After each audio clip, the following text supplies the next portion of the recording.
প্রথম ৩-৪ বছর আমরা কোনো কমার্শিয়াল অফিসও নেই। এফোর্টের এগেইনস্টে যে শেয়ার, হুম। এটা নিয়ে তো একটা গন্ডগোল লাগার জায়গা থাকে না? কারণ হচ্ছে যে আপনি ধরেন একজন এফোর্টটা এরকম যে সে খুব ভালো একটা লিঙ্ক এনে দিল। হ্যাঁ। আরেকজন এফোর্ট এরকম যে না সে খেটে-খুঁটে অ্যাকাউন্টিংটা সে ম্যানেজ করতেছে। হুম। এটার দাম বেশি না এটার দাম বেশি বা এটার জন্য যদি 2% পায় তাহলে এটার জন্য কত পার্সেন্ট পাবে? তো কোম্পানি বলছে যে কেন আমি তোমাকে জব দেবো, এই তোমার সাইট কে দেখে আর এটা দিয়ে আমার লাভ কি? আমরা তখন যেটা করলাম সেটা হচ্ছে আমাদের যত নিউজ পেপার আছে নিজেরাই কালেক্ট করে একেবারে মানে ওই নিজের ডাটা এন্ট্রি দিয়েই পোস্ট করা শুরু করলাম। এই যে আপনারা চিন্তাগুলা আসলে আগে করে ফেলেছেন।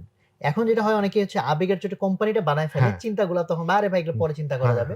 পরে চিন্তা করতে গিয়ে গন্ডগোলগুলো লাগায়। I completely agree. হ্যাঁ, আগে থেকে যত বেশি ডিফাইন করা যায় তত ভালো আরকি। টেডে একটা টক আছে যে হোয়াই কোম্পানিজ ফেল, এই ধরনের একটা শিরোনামটা ঠিক মনে নাই। ওরা ডেটা দিয়ে দেখাইছে যে পৃথিবীর মেজরিটি কোম্পানি যারা আইদার ফেল করছে বা সাকসেসফুল হয়েছে, একটা সিঙ্গেল ফ্যাক্টর তো একটা থাকে না অনেক, সবচেয়ে কমন একটা সিঙ্গেল ফ্যাক্টর ওরা বলছে টাইমিং। মানে at the end of the day entrepreneurship is all about kind of making some risk and a little bit gambling also. Right.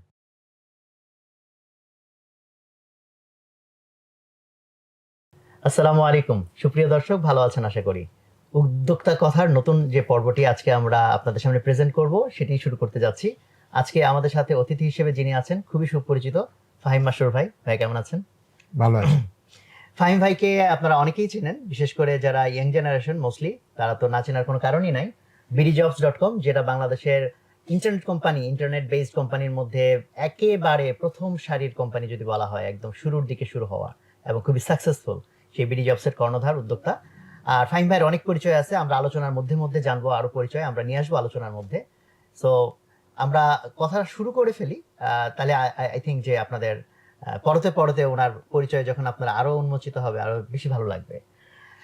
আর অন্যান্য পর্বের মতো আজকে আপনাদের জন্য যে ঘোষণাটা থাকছে সেটা হলো যে আজকের পুরো আলোচনা থেকে আপনাদের যে এখান থেকে টেকওয়েটা, আপনাদের যে উপলব্ধিটা সেটা কমেন্টে লিখে জানাবেন এবং সেরা অন্তত 3 জনকে যারা কমেন্ট করবেন তাদের মধ্যে থেকে আমরা অন্তত 3 জনকে পুরস্কৃত করব। তো ফাহিম ভাই, আমাদের এই যে প্রোগ্রামটা উদ্যোক্তা কথা, তো আমাদের দর্শকদের ইতিমধ্যে কনভে করা আছে যে উদ্যোক্তা বলতে আমরা শুধু যে জাস্ট বিজনেস ওন করে, বিজনেস রান করে এটাই বোঝাই না, যে কোনো একটা প্রবলেম দেখলে দিয়ে সলভ করতে চায়। এটা একটা মোর লাইক অ্যাটিটিউড। তো সেই হিসাবে আজকে আমাদের উদ্যোক্তা হিসেবে যখন আমরা আপনাকে এখানে আমাদের দর্শকদের সামনে প্রেজেন্ট করছি, আমার কাছে এই জিনিসটা খুব ভালো লাগছে যে আপনার উদ্যোক্তা বলতে আমরা যা বোঝাই, যত রকমের জিনিস বোঝাই, প্রায় সবকিছুর সাথে আপনার কম বেশি টাচ আছে। যেটা আপনার বিভিন্ন ধরনের সামাজিক উদ্যোগ বলি, আমার ব্যবসায়িক উদ্যোগ বলি, ইভেন সাংগঠনিক লাইক এই বেসিস টাইপের সংগঠন চালানো বলি। সো এই জন্য আশা করি যে আমাদের দর্শকরা আজকে বেশ ভালো কিছু পার্সপেক্টিভ পাবে ইনশাল্লাহ। তো আমি আপনার শৈশব থেকে শুরুতে একটু প্রশ্ন করতে চাই। কেন করতে চাই? একজন মানুষ যখন উদ্যোক্তা হয়ে ওঠে, সে কিভাবে আসলে বড় হলো, তার চিন্তার জগৎটা কিভাবে তৈরি হলো, যে কারণে সে অন্যদের মতো চিন্তা না করে একটু হলো ডিফারেন্ট চিন্তা করেছে। কারণ আপনি যখন একাধিক ইন্টারভিউতে আমি শুনেছি আপনি আউট অফ দ্য বক্স শব্দটা ইউজ করেছেন, যে out of the box thinking এর একটা প্রবণতা আপনার মধ্যে ছিল। সো আমি এই জন্য আপনার শৈশবের স্মৃতি থেকে আমি আপনাকে জিজ্ঞেস করতে চাই যে শৈশবের এমন কি সেটিং আপনি ছিলেন যেটার কারণে মনে হয় যেন যে আজকের ফাহিম মাসুর তৈরির ভূমিকা ওখানে তৈরি হয়েছিল? ধন্যবাদ সোহাগ। একটু ডিফিকাল্ট কোশ্চেন, অনেক ইতিহাস হাতটাতে হবে। আমি আসলে ঢাকাতেই বড় হওয়া, মানে নর্মালি একটা মিডল ক্লাস ফ্যামিলির একটা ছেলে বা মেয়ে যেভাবে যেই এনভায়রনমেন্টে বড় হয়, আমি ওভাবেই বড় হয়েছি। আমার বাবা সরকারি চাকরিজীবী ছিলেন, মাও চাকরিজীবী ছিলেন। তো ওই রেসপেক্টে সাধারণ মিডল ক্লাসের যেই চ্যালেঞ্জগুলো থাকে বা একটা এনভায়রনমেন্ট থাকে, যেমন সবাই চায় প্যারেন্টসরা ছেলে বা মেয়ে পড়াশোনা করুক, ভালো রেজাল্ট, ভালো চাকরি করে বা বিদেশে যাবে, ওরকম আমিও ওই ওই এক্সপেকটেশনের মধ্যেই বড় হয়েছি। বাট একটা জিনিস আমার কাছে, আমি যদি একটু ইফ আই লুক ব্যাক, একটা যখন ছাত্র অবস্থা ছিলাম, সবসময় আমার টিচাররা আসলে অনেক ক্ষেত্রে যদি আমাকে অনেক লাইক করতো একটা কারণে, আবার আমার বন্ধু বান্ধবও আবার অনেক ক্ষেত্রে বিরক্ত হতো। যদি জাস্ট একটু মজার ছলেই বলি, আমি ক্লাসে প্রচুর প্রশ্ন করতাম। তো যেটা আসলে আমরা দেখি আসলে এটা তো ভাই আমার সাথে অনেক মিল। এক্স্যাক্টলি, হ্যাঁ। তুমি হয়তো রিলেট করতে পারবে বেশি। হ্যাঁ। তো নর্মালি দেখা যায় ক্লাসে মানে বেশিরভাগ আমরা বন্ধু বান্ধবরা স্টুডেন্টরা সারা ক্লাস টিচার বলেই যাচ্ছে, তারপরে ক্লাস শেষ হয়ে যাচ্ছে। এবার আমি আবার ক্লাস শেষ হওয়ার আগে আবার দেখা যেত যে একটা প্রশ্ন করলাম। বেশিরভাগ টিচারই এটা লাইক করতো যে তারা মানে আমাকে মানে অ্যাটলিস্ট আমি যে ব্যাপারটাতে মানে ইনভলভ, হ্যাঁ, হ্যাঁ। বাট কেউ এটাতে একটা বিরক্ত হতো। তো এই জিনিসটা আমি দেখেছি যে আমার আসলে স্কুল লাইফ থেকে কলেজ লাইফ, এই প্রবণতাটা কি আপনার সেলফ নাকি এই প্রবণতা অন্য কেউ আপনার মধ্যে ঢুকিয়েছে মনে হয়? না আমার কাছে মনে হয় এটা তো সামহাউ আমার ভিতর থেকেই Inbuilt ছিল। আসতো, মানে এক ধরনের চ্যালেঞ্জ করা, হ্যাঁ, চ্যালেঞ্জ করা। যে মানে আচ্ছা ঠিক আছে এই একজন বলছে কিন্তু চ্যালেঞ্জ করা। আমার কাছে সবসময় মনে হয় যে প্রশ্ন করাটা is more difficult than answer দেওয়া, তাই না? তো এইটা আমি ফ্র্যাঙ্কলি যদি এটা নিয়ে আমরা আলোচনা করবো, আমার অনেক ক্ষেত্রে আমি অনেক ইয়াংদেরকে দেখি তারা প্রশ্ন করতে একটু অস্বস্তি বোধ করে, এমন না যে তারা জানে না কি প্রশ্ন করতে হবে। তারা কিছুটা হলো আমাদের কালচারাল, আমাদের তো এই এই মানে এশিয়ান কালচার আমি বলবো না, বাট আমাদের বাংলাদেশি কালচারে এই প্রশ্ন করাটাকে অনেক ক্ষেত্রে তো সোশ্যালি অ্যাপ্রিশিয়েট করা হয় না, যে কথা বেশি বলে। হ্যাঁ, তো বেয়াদবির প্রতীক ধরা হয়। হ্যাঁ, তো এই ইভেন অনেক ক্ষেত্রে টিচাররাও যে অ্যাপ্রিশিয়েট করে তাও না।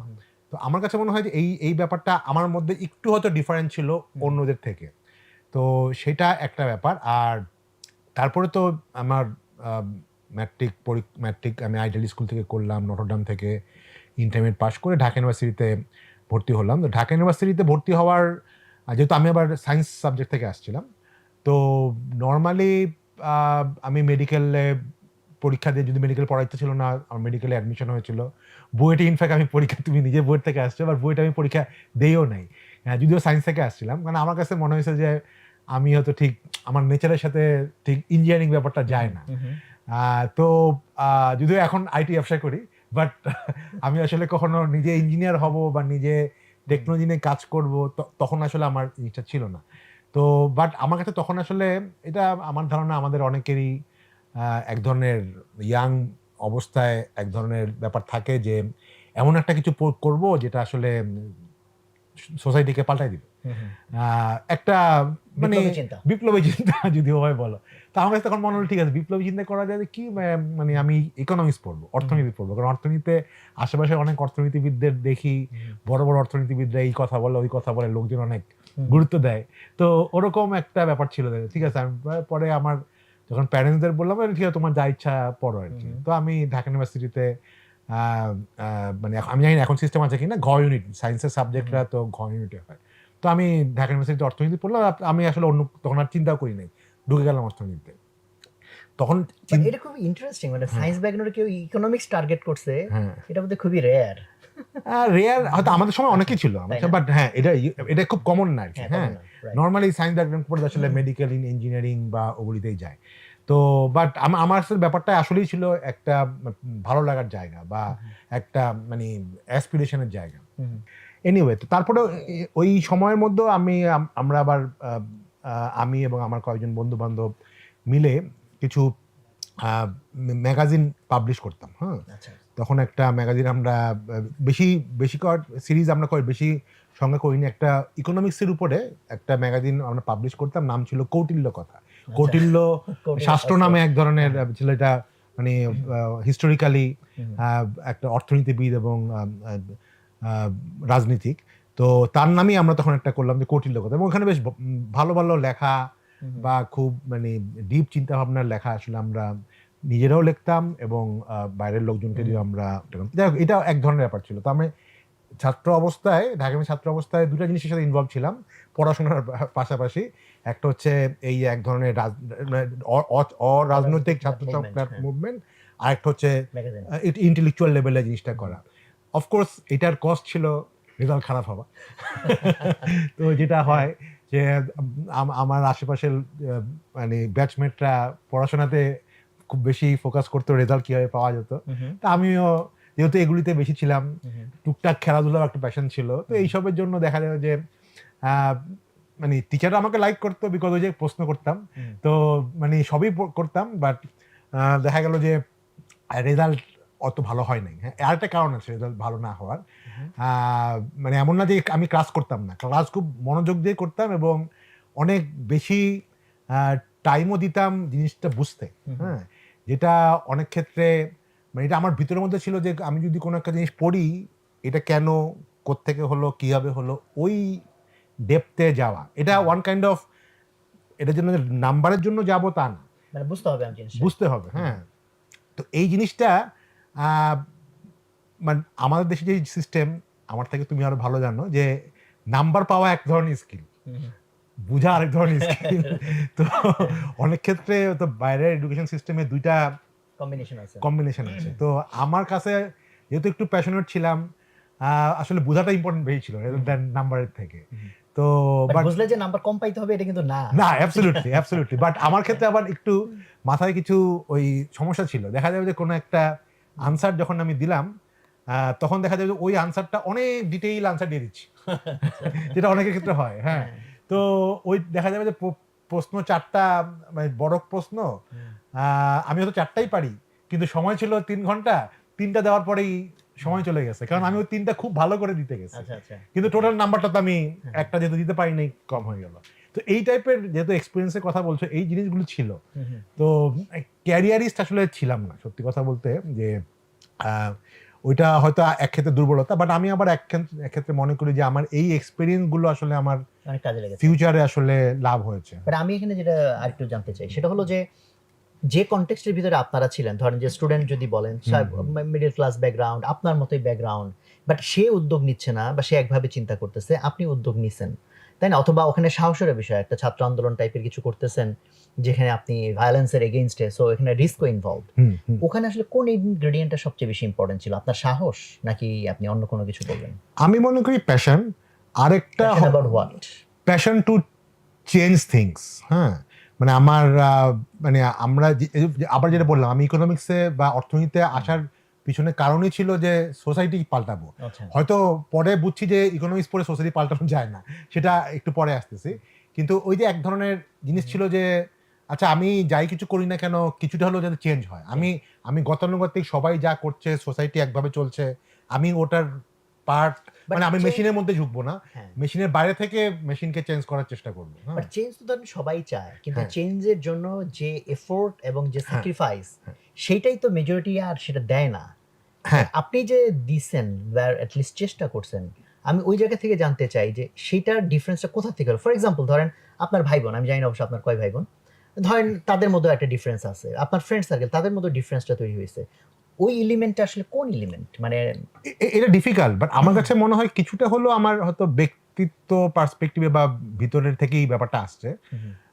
কারণ যেহেতু আবার বলি আমরা যেহেতু খুব ট্র্যাডিশনাল একটা মধ্যবিত্ত পরিবেশে বড় হয়েছি, সেক্ষেত্রে তো আপনার একটা অ্যাডভান্টেজ ছিল বোধহয়, কারণ ধরেন যখন এই ধরনের একটা ডিফারেন্ট চিন্তার আপনার সহজাত প্রবণতা ছিল তখন মোস্টলি সমাজ কি করে এটাকে সাপ্রেস করে।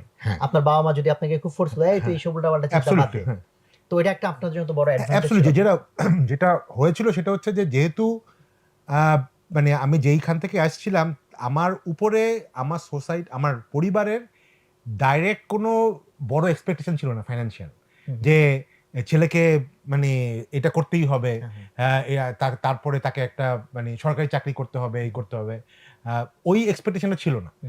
আমার প্যারেন্টসরা আমাকে ফ্রিডমটা দিয়েছিল যে যেটা তোমার ভালো লাগে, যেটা ভালো মনে করবা সেটা করো। তো সেটা অফকোর্স বিরাট সাপোর্ট। এটা আসলে ফ্র্যাঙ্কলি আমাদের সোসাইটির অনেকেই আসলে কথা আমি যদি ওভাবে বলি, একটা যে গ্রাম থেকে একটা ছেলে তার কৃষক তার সন্তানকে পাঠায়, সে তো আসলে বড় একটা এক্সপেকটেশন নিয়ে থাকে, এবং তার সন্তান যখন ঢাকা ইউনিভার্সিটিতে পড়ে অপশনও থাকে না, কারণ তার তো আসলে চিন্তা করতে হয় যে আমাকে তো খুব দ্রুত টাকা আর্ন করতে হবে। তো ওই জায়গাটা এক সেন্সে I have been very fortunate that ওই জায়গাটাতে আমার ওইরকম কোনো ডাইরেক্ট প্রেশার ছিল না, এই জন্য হয়তো কিছু এক্সপেরিমেন্ট করতে সুযোগ পেয়েছি, এবং আমার আসলে ওভাবে বাধাও দেয়নি। হ্যাঁ, মানে যেটা সাধারণ বাবা মা বলে যে সাবধানে থাকতে বা এটা একটুক তো বলবি, কিন্তু ওরকম আমি আসলে মানে ওই সেন্সে আমি এক সেন্সে বলবো যে সৌভাগ্যবান।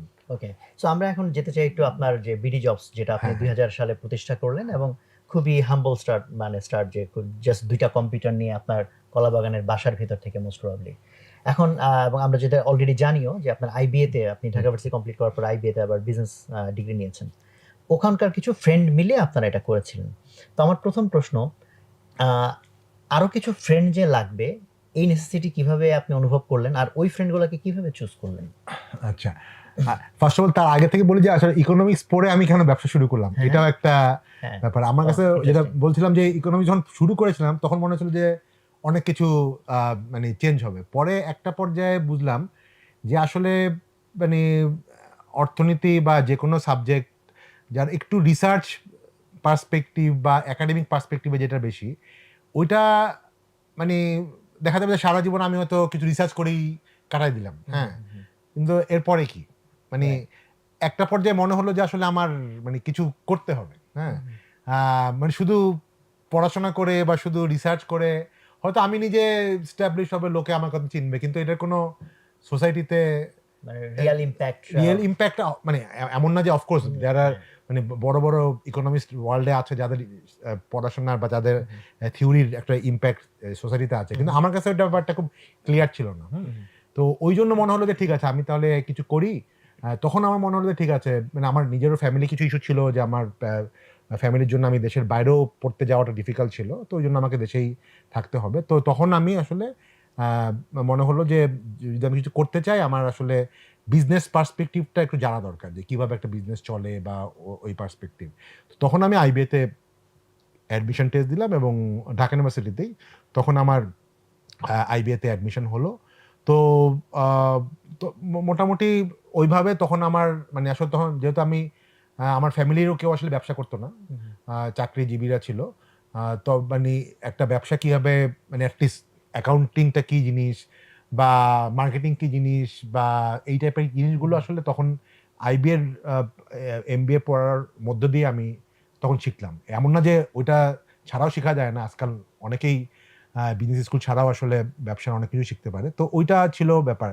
তো তারপরে আমি ইন্টারেস্টিং, মানে আমি আসলে প্রশ্নটা মিস করেই গেছিলাম, কারণ ইকোনমিক্স পড়ার পর আপনি বুঝলেন যে আসলে ইকোনমিক্স দিয়ে না, রেদার আমি এন্টারপ্রেনার হলে হয়তো কন্ট্রিবিউট করতে পারবো, সেখান থেকে আইবিএ তে পড়া। হ্যাঁ, এরকম না যে আইবিএ তে পড়তে গিয়ে দেন ব্যবসা হওয়ার উৎসাহ তৈরি হয়েছে। না সেরকম না, বাট ফ্র্যাঙ্কলি আমি আসলে কি ব্যবসা করব বা কি করব তখন আইডিয়া তখন ছিল না, হ্যাঁ, বাট মনে হয়েছিল যে ঠিক আছে এরকম কিছু করার মানে আমি যদি কিছু প্র্যাকটিক্যালি করতে চাই আমাকে এমন একটা স্কিল থাকতে হবে যেটা দিয়ে আসলে মানে কিছু করা যায়, হ্যাঁ, মানে এটা ব্যবসা হতে পারে অন্য কিছু হতে পারে। তো এনিওয়ে তো আইবিএ থেকে পাশ করার পরে আমি বছরখানেক চাকরি করেছিলাম এবং ওই চাকরিটা আবার ইকোনমিক্স হিসাবেও কিছুদিন চাকরি করেছিলাম, বাট তারপরে আসলে মনে হলো যে না আমি আসলে এই জিনিসটা আমি এনজয় করছি না। তো মানে এই ৯টা ৫টা অফিস করা এটা আসলে মানে আমি আবার যেটা মানে কিছুটা হলো মানে এক ধরনের অস্থিরতা কাজ করেছিল যে না আমি তো এটাই কি আমার লাইফ কিনা। তো মনে হলো যে কিছু মানে কিছু করতে হবে, মানে আমি তো আমি সবসময় চেয়েছি যে আমি যাতে সোসাইটিতে বা আমার আশেপাশে ইম্প্যাক্ট ফেলতে পারি, হ্যাঁ। তো চাকরি তো আসলে মানে একটু লিমিটিং আর কি, আমার নিজের কোনো কন্ট্রিবিউশন থাকছে না ওই পার্সপেক্টিভে। তখন বন্ধু বান্ধবরা আচ্ছা এর মধ্যে একটা ব্যাপার আছে, তখন আমি একটা জিনিস করলাম, যেহেতু তখন আসলে তোমারও তো খেয়াল আছে ইন্টারনেটটা তখন আসলে আসা শুরু করলো। আই এম টকিং অ্যাবাউট 96-7, হ্যাঁ 96 বা 7-8-এ। তখন কিন্তু আসলে বাংলাদেশে নিশ্চয়ই তোমারও খেয়াল আছে যে কিছু ইন্টারনেট আসতো এরকম বড় মোডেম থাকতো, হ্যাঁ, টিএনটির লাইন দিয়ে আসতো, তখন তো স্মার্টফোন ছিল না। তো বাট আমরা বুঝতে পারছিলাম যে সারা ওয়ার্ল্ডে এখন যেরকম বলা হচ্ছে যে AI is going to change everything, but তখন we could at least feel that এমন একটা কিছু আসতেছে যেটা আসলে অনেক মানে অনেক সময় পরে আসছে এবং ইট ইজ গোয়িং টু মানে আমেরিকা অনেক কথা শুনতেছি .com বাবেল এইটাই মনে হলো যে বাংলাদেশে এখন হয় নাই কিন্তু এটা হবে। তো এখন হবে কিন্তু কি হবে আমরা জানতাম না। তো বাট এটা থেকে আমরা পিছিয়ে থাকতে পারবো না, হ্যাঁ, এরকম একটা ব্যাপার মানে অলমোস্ট কাইন্ড অফ একটা অ্যাডভেঞ্চারিজমের কাজ করতো, যে ইয়াং বয়স যে নতুন একটা জিনিস আসতেছে, নতুন এটাকে কাজে লাগাতে হবে। তো তখন আমি ইনিশিয়াল আমার ফার্স্ট আসলে ইন্টারনেট ভেঞ্চারটা কিন্তু বিডি জবস ছিল না। ইন্টারেস্টিংলি যেহেতু আমি ইকোনমিক্স থেকে পড়াশোনা করেছিলাম মনে হলো যে ঠিক আছে ওইটারও কিছু নলেজ ইমপ্লিমেন্ট করা যায় কিনা। আমার একটা খেয়াল আছে আমি BDEC.org নামে একটা অনলাইন ডাটাবেস তৈরি করলাম। BDEC এটা হচ্ছে বাংলাদেশ ইকোনমিক ক্রনিকল, হ্যাঁ। তো এটা ছিল একটা অনলাইন একটা ডাটাবেসটার কাজ কি ছিল যে বাংলাদেশে যত যাবতীয় স্ট্যাটিস্টিক্স আছে, ফাইন্যান্সিয়াল স্ট্যাটিস্টিক্স, কত এক্সপোর্ট হচ্ছে, কত ইম্পোর্ট হচ্ছে, তারপরে ইনফ্লেশন কত, এগুলোই সব মানে এগুলির একটা সেন্ট্রাল এক ধরনের একটা রিপোজিটরি করা, যাতে যে কোনো লোক এটা মিডিয়া হতে পারে বা একটা রিসার্চার হতে পারে, সেটা দেখতে পারে যে আমার এই গত বছরে বাংলাদেশে এক্সপোর্ট কত ছিল বা গত 10 বছরে এক্সপোর্ট কত ছিল, একটা ডাটাবেজে অনলাইনে। আদারওয়াইজ কি করতে হয় যে কোনো বই, মানে তখন তো লাইব্রেরিতে বা কোনো রিসার্চ ফার্মে যেতে হতো, বাট সেটাকে অনলাইনে নিয়ে আসে সো দ্যাট কিছু লোকের লাইফ ইজি হয়। বাট খুব তাড়াতাড়ি বুঝলাম ঠিক আছে, খুব ভালো একটা উপকারী জিনিস করলাম, অনেক লোক উপকার, কিন্তু আলটিমেটলি এটার জন্য কেউ পেমেন্ট করবেন, আর এটার ইউজার বেসটাও খুব ছোট। তো মানে তাহলে এই জন্য খুব বেশি দিন আসলে আমরা কন্টিনিউ করতে পারিনি, 1-2 বছর কন্টিনিউ করেছিলাম। তো পরে মনে হলো ঠিক আছে, এমন একটা জিনিস করা দরকার যেটা টেকনোলজিটাও ব্যবহার করবে, ইন্টারনেট ব্যবহার করবে, কিন্তু এটা আসলে এক ধরনের মার্কেটের এক ধরনের ডিমান্ড থাকবে, অর্গানিক ডিমান্ড থাকবে। তো কি হতে পারে, ইন্টারনেটে কারা ব্যবহার করতেছে, মেইনলি ইয়াং ছেলেপেলেরা ব্যবহার করতেছে, তারাই তো ফার্স্ট অ্যাডপ্টার। তাদের আসলে দরকারটা কি? মনে হলো যে এই গ্রুপটার আসলে একটা জিনিস দরকার হচ্ছে, সেটা হচ্ছে সবারই দরকার চাকরি। হ্যাঁ, তো তখনও ছিল, এখনো আছে, বাট তারা চাকরির জন্য আমরা ছেলেপেলে কি করে, এই বিভিন্ন পত্রিকা রাখে, তারপরে লাইব্রেরিতে যে এরকম করে লেখে নেয়, অনেকগুলো পত্রিকা থেকে কাট অ্যান্ড পেস্ট করে, এগুলি করার পরে বাট মনে হলো যে এটা একটা বড় পেইনের জায়গা। একটা ছেলে বা মেয়ে যদি একটা চাকরি খুঁজতে চায়, তাকে অনেকগুলো পেপার জোগাড় করতে হয়, তারপরে একটু পুরান হয়ে গেলে সেটা আপডেট থাকে না। তো এইটা যদি আমরা একটা জায়গায় এগ্রিগেট করি ইনফরমেশনটা, তাহলে একটা মানে উপকার হয়, এই একটা অডিয়েন্সের একটা বড় ধরনের উপকার হয়। ফাইন্যান্সিয়ালি রেভিনিউটা কী হবে সেটা আমরা একটু তখনও চিন্তা করি নাই, বাট এটা করলে যে একটা উপকার হয়, একটা সলিউশন হয়, একটা পেইন পয়েন্ট সলভ হয়, সেটা কিন্তু আমরা বুঝলাম। তো তখন চিন্তা করলাম ঠিক আছে, এটাকে তাহলে আমরা একটা বিজনেস করি, যেহেতু বিজনেস থেকে পড়াশোনা করেছে, তখন অ্যাটলিস্ট কীভাবে কোম্পানি তৈরি করতে হয় না করতে হয় অ্যাটলিস্ট আইডিয়া ছিল। তো বাট মেইন প্রবলেম হচ্ছে যে এইটার জন্য তো খরচ লাগবে। তো আবারও বলি, যেহেতু আমার ফ্যামিলি ব্যাকগ্রাউন্ড ছিল চাকরিজীবী ফ্যামিলি, মানে মধ্যবিত্ত ফ্যামিলি, তো এত টাকা তো এখন যেমন ভিসি সিস্টেম আছে, ভেঞ্চার ক্যাপিটালিস্ট আছে, হ্যাঁ, তখন এগুলি ছিল না, একেবারে পুরোপুরি সেলফ ফান্ডেড। তখন মনে হলো ঠিক আছে যে আর ফ্র্যাঙ্কলি যদি বলতে হয় যে এরকম একটা ব্যবসা করতে হলে যে পরিমাণ কনফিডেন্স দরকার যে আমি একাই করতে পারবো, ওই কনফিডেন্স আসলে ছিল না।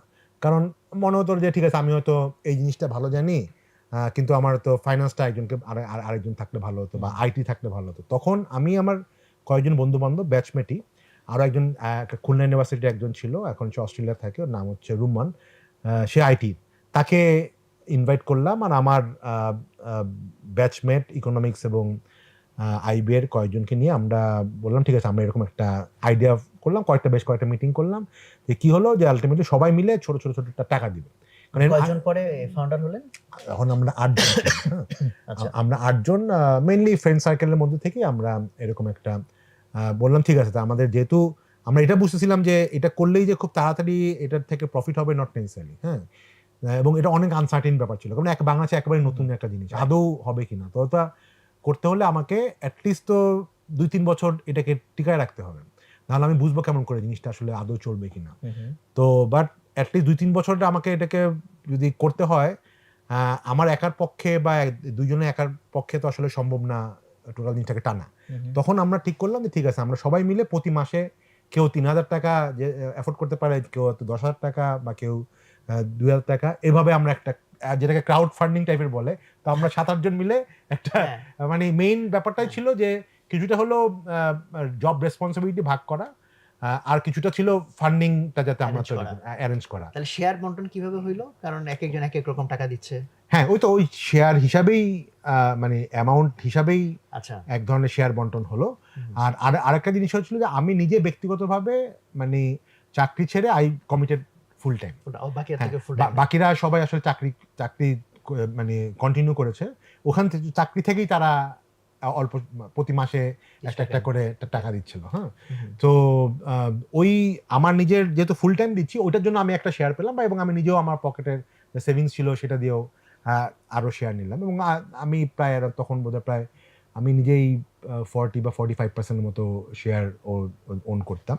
পরে কিছু শেয়ার আমি বাইরের ইনভেস্টরদের কাছে বিক্রি হয়েছে, ডিফারেন্ট স্টোরি। তো ওভাবে আমরা শুরু করলাম আসলে। বাট অফকোর্স শুরুটা চ্যালেঞ্জিং ছিল, বাট একটা জিনিস আমরা করেছিলাম যেটা নিয়ে হয়তো অনেকের অনেক আগ্রহ থাকে যে মানে জিনিসটা সাকসেসফুল হলো কেমন করে। আমি যেটা সবসময় মনে করি যে আমার কাছে মনে হচ্ছিল একটা জায়গায় আমরা খুব প্র্যাকটিক্যাল ছিলাম, মানে খুব ওভার অপটিমিস্টিক ছিলাম না। এই জিনিসটা এরকম আজকে হয়তো বিডি জবসকে সবাই চিনে, সবাই ইউজ করে, রাইট। কিন্তু ওই সময় আসলে বিডি জবস ওয়াজ মানে কেউ চিনতো না, এটা কোনো ব্র্যান্ডও ছিল না।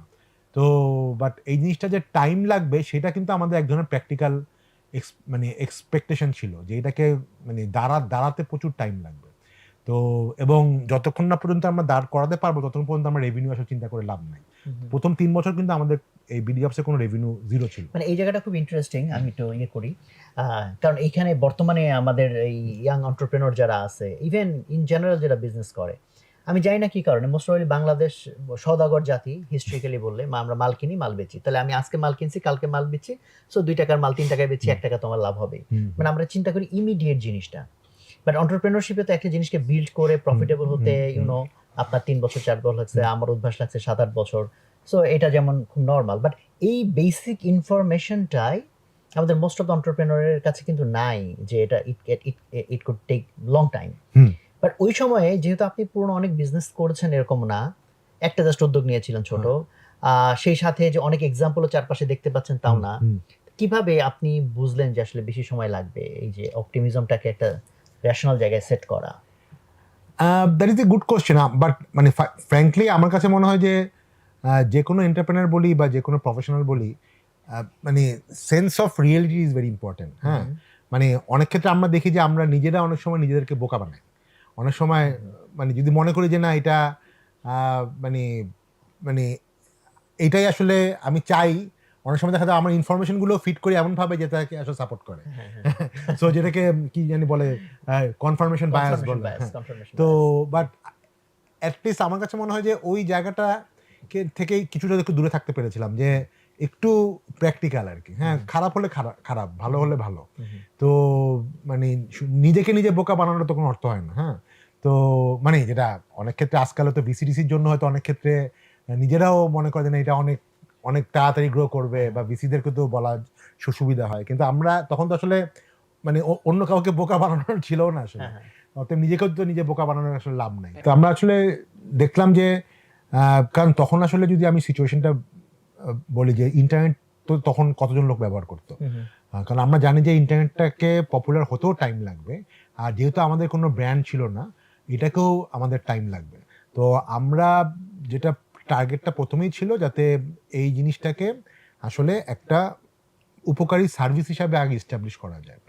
তো যেটা আমরা তখন শুরু করলাম, মানে এখন যেমন কোম্পানিগুলো সরাসরি আমাদেরকে জব পোস্ট করে, পেমেন্ট দিয়েই করে, বাট তখন কিন্তু আমরা অনেক কোম্পানিকে বলছিলাম যে বিনা পয়সায় বলছিলাম তোমার টাকা দেওয়া লাগবে না, তুমি জব দাও। তো কোম্পানি বলছে যে কেন আমি তোমাকে জব দেবো, এই তোমার সাইট কে দেখে, আর এটা দিয়ে আমার লাভ কি? আমরা তখন যেটা করলাম সেটা হচ্ছে আমাদের যত নিউজ পেপার আছে নিজেরাই কালেক্ট করে একেবারে মানে নিজের ডাটা এন্ট্রি দিয়েই পোস্ট করা শুরু করলাম। মানে উদ্দেশ্যটাই ছিল একটা ইউজার বেস তৈরি করা। তো এবং এটা কিন্তু কোনো ওইটা ছিল না, মানে এখানে কোনো মানে কোনো এটা তো আমরা বিক্রিও করার অপরচুনিটি ছিল না, জাস্ট ইনফরমেশন। তো ইনফরমেশন তো almost kind of media company, but যে মিডিয়াটার কেউ কিনছে না, মানে কেউ যেই ইনফরমেশনটা কেউ পকেটের পয়সা দিয়ে কিনছে না। তো এটা আমার কাছে মনে হয় that approach actually helped us, that আগে আসলে একটা ব্র্যান্ড তৈরি করা, তারপরে ওই ব্র্যান্ডটাকে উপর ভিত্তি করে আমরা মনিটাইজ করি। কিন্তু এখানে একটা প্রশ্ন আছে না, যে যেমন ধরেন আপনি চাকরি অলরেডি ছেড়ে দিলেন এবং এটা কোনো মানি মেক করতেছে না, তাহলে আপনার ডে টু ডে খরচ কিভাবে হবে, নির্বাহ হবে? তো ওটা কিভাবে সলভ হলো? ওইটাও আমি বলবো যে আমি এক্সট্রিমলি লাকি যে আমার প্যারেন্টসরা এটাকে খুব মেন্টালি সাপোর্ট দিয়েছিল। হ্যাঁ, সো হ্যাঁ অফকোর্স যেহেতু আমার মানে এক সেন্সে আমার ফ্যামিলি ব্যাকগ্রাউন্ডটা অনেক অবস্থাপন্ন বলবো না, বাট মোটামুটি অবস্থাপন্ন ব্যাপার ছিল, তো খুব ডাইরেক্ট প্রেশার ছিল না যে আমার বাবা মা অনেকই লাগে, কারণ হচ্ছে যে একে হচ্ছে এমন ধরনের ব্যবসায় নামছেন যে ব্যবসা তো ওনাদের বোঝারও কথা না, যে কি ইন্টারনেট কি করতেছে, কি আদৌ হবে না হবে, এন্ড তারা আপনাকে সাপোর্ট। অনেকে পাগলও বলছে, আমার আত্মীয়স্বজন আমাকে পাগলও বলছে যে চাকরি বাকরি ছেড়ে মানে এটা কি করতেছে। হ্যাঁ, বাট অনেকে আছে না যে বলতে বলতে অনেকে একটু টায়ার্ড হয়ে যায়, আচ্ছা পাগল তো পাগল আছে, ঠিক আছে পাগল আস্তে আস্তে ঠিকই নর্মাল লাইনে চলে আসবে। তো তারা হয়তো ভাবতেছিল যে না ঠিক আছে 2-3 বছর পরে সে আবার ব্যাক ঠিক করবে। হয়ে যাবে, হ্যাঁ হ্যাঁ। তো এটাই আর কি, মানে বাট তো খরচ কি তখন ফ্যামিলি থেকে দিত নাকি আচ্ছা, সাম্ভল চলে যেত? এইটা একটা ইম্পর্টেন্ট ব্যাপার, মানে আমরা কিন্তু ব্যবসার যে শুরু করলাম, একটা জিনিস আমার কাছে মনে হয়, যদি আমি আজকে ইফ আই লুক ব্যাক, যে অনেক ব্যবসা তো আসলে ফেল করে, কেন আমরা ফেল করলাম না, কারণ অনেকে আসলে এই ৩-৪ বছর আসলে টানতে পারে না। রাইট। হ্যাঁ, হয়তো মানে খুব তাড়াতাড়ি অধৈর্য হয়ে যায়। একটা জিনিস এবং এটা টু সাম এক্সটেন্ট আমি হয়তো আমার এখনো ওই ফিলোসফি কাজ করে কিছুটা, মানে কোনো ধরনের মানে বড় খরচ করার ব্যাপারে আমি সবসময় অ্যাভয়েড করতাম। হ্যাঁ, উদাহরণ দেই, প্রথম ৩-৪ বছর আমরা কোনো কমার্শিয়াল অফিসও নেই। আমার নিজের বাসার ছোট একটা ড্রয়িং রুমের মধ্যেই কিন্তু করেছি, সো দ্যাট ভাড়াটাও দিতে না লাগে। তো মানে absolute lean startup. Absolutely instant up. Even আমার খেয়াল আছে, মানে আমার প্রথম ২-৩ বছর আমার মা যেহেতু হাউসওয়াইফ ছিলেন, আমার মাই কিন্তু আমাদের অ্যাকাউন্টস বলছিলেন যে মা চাকরি করতেন না? ওটা আগে করতেন। ও আচ্ছা, হ্যাঁ, আচ্ছা। ওটা অনেক আগে করতেন। হুম। তো আ ওই সময়টা আমার মা হাউসওয়াইফ ছিলেন। তখন কিন্তু আমার যে অফিসের যে সাপোর্ট, অ্যাকাউন্টস মেইনটেইন করা, এটা আমার মাই করতেন এবং বিনা আচ্ছা। পয়সায় করতেন, অফ কোর্স। আচ্ছা। তো মানে অনেক খরচ আসলে আমাদের মানে ম্যানেজ করার, মানে ওভাবেই আমরা ম্যানেজ করেছিলাম। মাত্র ৩ জন লোক নিয়ে, একটা ডাটা এন্ট্রি, একটা প্রোগ্রামার আর আমি। হ্যাঁ? হুম। আমিও কিন্তু দেখা গেল যে আস্তে টুকটাক প্রোগ্রামিং, যদি আমি আইটির লোক না, টুকটাক প্রোগ্রামিং বা গ্রাফিক ডিজাইন আমি নিজেও শিখে গেলাম। তো ওই জিনিসটা এরকম, কিন্তু আমরা প্রথম ২ বছর কিন্তু ওরকম লিন সেটআপ নিয়েছিলাম। এইজন্য আসলে যেটা হয়েছিল, আমাদের টাকা কিন্তু খুব বেশি লাগেনি। হুম।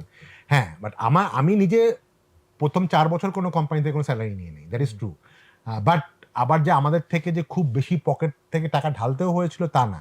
আমি একটা উদাহরণ দেই, বা ফ্যাক্ট আরকি। আমরা টোটাল বিডি জবস যদি বলি, আমাদের তো এখন প্রায় ২৪ বছর হলো কোম্পানি। টোটাল বিডি জবস এর কোম্পানির পিছনে আমাদের শেয়ার হোল্ডাররা, অরিজিনাল শেয়ার হোল্ডাররা সব মিলায় ইনভেস্ট করেছে মাত্র ১৫ লাখ। মাত্র ১৫ মাত্র ১৫ লাখ। এবং এই ১৫ লাখ টাকা ইনভেস্ট হয়েছে ৩ বছরে। ৩ বছরে। ৩ বছরে। ৩ বছর মানে পার মান্থ এভারেজ বললে কত হ্যাঁ। হয়? ৩০ তো ২০-৩০ হাজার টাকারও বেশি হ্যাঁ, লাগেনি। রাইট। হ্যাঁ, হ্যাঁ, এটা অনেক আগের ব্যাপার। বাট তারপরেও আমি এখন অনেককেই দেখি যে স্টিল অনেক কম। মাসেই ২০-২৫ লাখ টাকা খরচ করে। হ্যাঁ? তো মানে এইটা আমার কাছে মনে হয় যে এই এটাকে টার্মেও তো আজকাল অনেকে বুট স্টেপিং বলে বা যাই বলুক না কেন, বাট এই জিনিসটা আমার কাছে মনে হয় যে হেল্প হয়েছে। হ্যাঁ? কারণ আমার মানে অভিজ্ঞতা হচ্ছে যে যখনই অনেক বেশি মানে ফ্ল্যাশি কিছু বা বড় করে করা হয়, তখন আসলে জিনিসটার ফেইল হওয়ার প্রবাবিলিটি বেশি থাকে। বেড়ে যায়। যত বেশি, I am pretty sure you have also started like that, যে ছোট করে আস্তে আস্তে বাড়ানোর ব্যাপারটা। জি। তো এটা আসলে আমাকে হেল্প করেছে। বাট তখন আপনি অপটিমিজমটা কিভাবে ধরে রেখেছেন? মানে আপনাদের ইয়ে কি, মানে ওভারঅল ইউজার কি কন্টিনিউয়াস বাড়তেছিল? হ্যাঁ। হোয়াট আর দ্য মেট্রিক্স যেটা আপনাকে অপটিমিস্টিক রেখেছিল? ফার্স্ট অফ অল, ওই সময় আমরা দেখতাম যে যেহেতু সার্ভিসটার একটা ভ্যালু ছিল এবং এই সার্ভিসটা আসলে অন্য কেউ দিচ্ছিল না, অতএব এটার একটা অর্গানিক একটা ডিমান্ড তৈরি হচ্ছিল। হ্যাঁ, আমরা তো আসলে আমাদের টাকাও ছিল না যে বড় করে, তখন তো ফেসবুক ছিল না যে মার্কেটিং করবো, এগুলি করবো। আমরা হয়তো টুকটাক লিফলেট বিভিন্ন ক্যাম্পাসে দিতাম। বাট মানে উই গট এনকারেজ দ্যাট এটা লোকজন এটার ভ্যালু পছন্দ করতেছে। I am talking about job seeker. আমরা কিন্তু প্রথম ১.৫-২ বছর এমপ্লয়ারদের কাছে মার্কেটিং করিই নাই। যখন আমরা জব সিকারদের কাছে মার্কেটিং করলাম, একটা ইউজার বেস তৈরি করলাম, তখন আমরা এমপ্লয়ারদের কাছে গেলাম যে আমার সাইটে তো অনেকে আছে, তুমি কেন নিউজ পেপারে এত খরচ করে দিবা, তুমি আমার এখানে দাও, খুব কম টাকা দাও, বা তোমাকে আমি ফ্রিও দিয়ে দিচ্ছি। তো এরকম করে একটা পর্যায়ে ২০০০ আমরা শুরু করলাম ২০০০ সালে, তারপর ২০০৩ সালের দিকে আমরা এমপ্লয়ারদের কাছে যাওয়া শুরু করলাম। তো তারপর থেকে আসলে আমাদের ১-১.৫ বছরের পরেই কিছু এমপ্লয়ার পেমেন্ট দিয়ে আমাদের সার্ভিস নেওয়া শুরু করলো। আসলে মানে আমরা 4th ইয়ারেই কিন্তু আমরা আবার তখন খুব তাড়াতাড়ি প্রফিটেবল হয়ে গেলাম। আচ্ছা, এই ৩ বছরের ভিতরে আরো জানতে চাই, বিকজ আমাদের এই প্রোগ্রামটা যেহেতু এন্টারপ্রেনারদের জন্য মূলত, সো ওদের এই ভিতরের জিনিসগুলো আর একটু ভালো মতো বোঝা দরকার। এখানে আমাকে আবার বলেন যে এই ৩-৪ বছরে আপনাদের পার্টনারশিপের মধ্যে কোনো গন্ডগোল লাগলো কিনা? অপটিমিজমের মধ্যে কোনো বড় ধাক্কা লাগলো কিনা, যে কোনো একটা পয়েন্টে গিয়ে মনে হলো না ভাই হবে না, এটা দ্বারা আমরা এটা ছেড়ে দিই? এর ভিতরে কোনো আপস্টার্নস ছিল নাকি ইউ আর লাকি যে খুব স্মুথলি পুরো জিনিসটা জাস্ট না? মানে গুড কোশ্চেন। আমার কাছে মনে হয় এটা এক সেন্সে আমরা অফকোর্স লাকি দ্যাট আমাদের এখনো পর্যন্ত গত 23 বছরে বা 24 বছরে আমাদের এই পার্টনারশিপের মধ্যে কখনো কোনো ধরনের ওই অরিজিনাল ৮ জন এখন পর্যন্ত আছেন? হ্যাঁ, তাদের মধ্যে ১-২ জন তাদের শেয়ার আমাদের যে ফরেন যে শেয়ার হোল্ডার পরে কিনেছে তাদের থেকে বিক্রি করে বাইরে হয়ে গেছে, বাট এখনো বেশিরভাগই আমাদের শেয়ার হোল্ডার আছে। বাট অ্যাক্টিভ শেয়ার হোল্ডার তো আপনিই ছিলেন, মানে বাকিরা তো কেউ? হ্যাঁ, ফুল টাইম যদি বলা হয়, আমি ফুল টাইম হিসাবে আমি শেয়ার হোল্ডার ছিলাম। এবং আরেকটা ব্যাপার, এটা অনেক ক্ষেত্রে ভেরি ইম্পর্টেন্ট, ট্রাস্টের ব্যাপারটা। হ্যাঁ, মানে আমি আমি নিজেও কিন্তু পরে মানে বেশ কিছু স্টার্ট আপে ইনভেস্ট করেছি গত 6-7 বছরে। আমি দেখেছি যে আসলে অনেক ফাউন্ডাররা যেটা হয়, ইনভেস্টারদেরকে বা যারা মানে যারা তো এফোর্ট দেয় নাই বাট শুধু টাকা দিয়েছে, রাইটলি ট্রিট করে না। হ্যাঁ, এবং ট্রান্সপারেন্টলি ট্রিট করে না। হ্যাঁ, এটা কিন্তু ভেরি ইম্পর্টেন্ট। বাট আমি নিজে অ্যাটলিস্ট অটুক বলতে পারি যে আমার যারা অরিজিনালি যারা কো ফাউন্ডার ছিল, যারা হয়তো কেউ কেউ তাদের মধ্যে তো এফোর্ট দিয়েছিল, বাট অনেকেই কোনো এফোর্ট দেয়নি, শুধু টাকা দিয়েছিল, এবং টাকাটা যে খুব বেশি টাকা তাও না। হয়তো সব মিলায় সে 50-60 হাজার টাকা দিয়েছে। এখনো তো এই 50-60 হাজার টাকার ভ্যালু 1000 গুণও বেড়েছে। হ্যাঁ, বাট ওই যে মাত্র 50,000 টাকা দিল, তার জন্য আসলে যতটুক রেগুলার রিপোর্টিং বা ট্রান্সপারেন্সি মেনটেন করা, এটা কিন্তু যে অনেক বেশি টাকা দিল একই ট্রান্সপারেন্সি মেনটেন আমি চেষ্টা করেছি। হ্যাঁ, এই জন্য আমার পার্টনাররা অলওয়েজ ট্রাস্টেড মি। হ্যাঁ, এবং এই যে ট্রান্সপারেন্সি অ্যান্ড ট্রাস্ট, এইটা কিন্তু আসলে বাংলাদেশের প্রচুর পার্টনারশিপ ব্যবসা বলি বা এই টাইপের জিনিস কিন্তু আসলে এই একটা কারণেই ভেঙে যায়, একজন আরেকজনকে সন্দেহ করে। এবং এটা প্রফিট যখন হওয়া শুরু করে তখন সন্দেহটা বেড়ে যায়। হ্যাঁ, তো আমাদের লাকিলি আমাদের যখন অনেক প্রফিটও আমরা করতাম তখনও এরকম কোনো সমস্যা। আরেকটা কারণে তো ভাঙে, সেটা হচ্ছে যে এফোর্ট কে বেশি দিল কম দিল, এটা একটা দ্বন্দ্বর বিষয় থাকে। যে আমি 2000 টাকা দিচ্ছি, সেও 2000, বাট আমি তো আবার এই কাজ করতেছি। এখন এগুলো তো পরিমাপ করেও তো বের করা মুশকিল। যে ওই জায়গাটাতে আমরা সবসময়, যেহেতু আমরা ওই জায়গাটাতে আমাদের বিজনেস স্কুলিং এর ব্যাপারটা কাজ করেছিল, যে আমরা প্রথম থেকেই টোটাল জিনিসটাকে খুব মানে নর্মাল একটা বড় কর্পোরেট যেভাবে শেয়ার হোল্ডিং স্ট্রাকচার বা ওই জিনিসটা কমপ্লায়েন্স মেনটেন করে, আমরা প্রথম থেকেই ওটা করেছিলাম। এই জন্য আসলে ট্রান্সপারেন্সিটা মেনটেন করা গেছে। মানে ব্যাপারটা এরকম না যে কোনোভাবে কেউ কারো ইচ্ছা মতো কিছু করলো। হ্যাঁ, অতএব এই জিনিসটা এফোর্ট অন্য যারা দিচ্ছিল ওটার এগেইনস্টে কি সে শেয়ার পাচ্ছিল, নাকি ওটার জন্য সে তাকে একটা সম্মানী দেওয়া হচ্ছিল?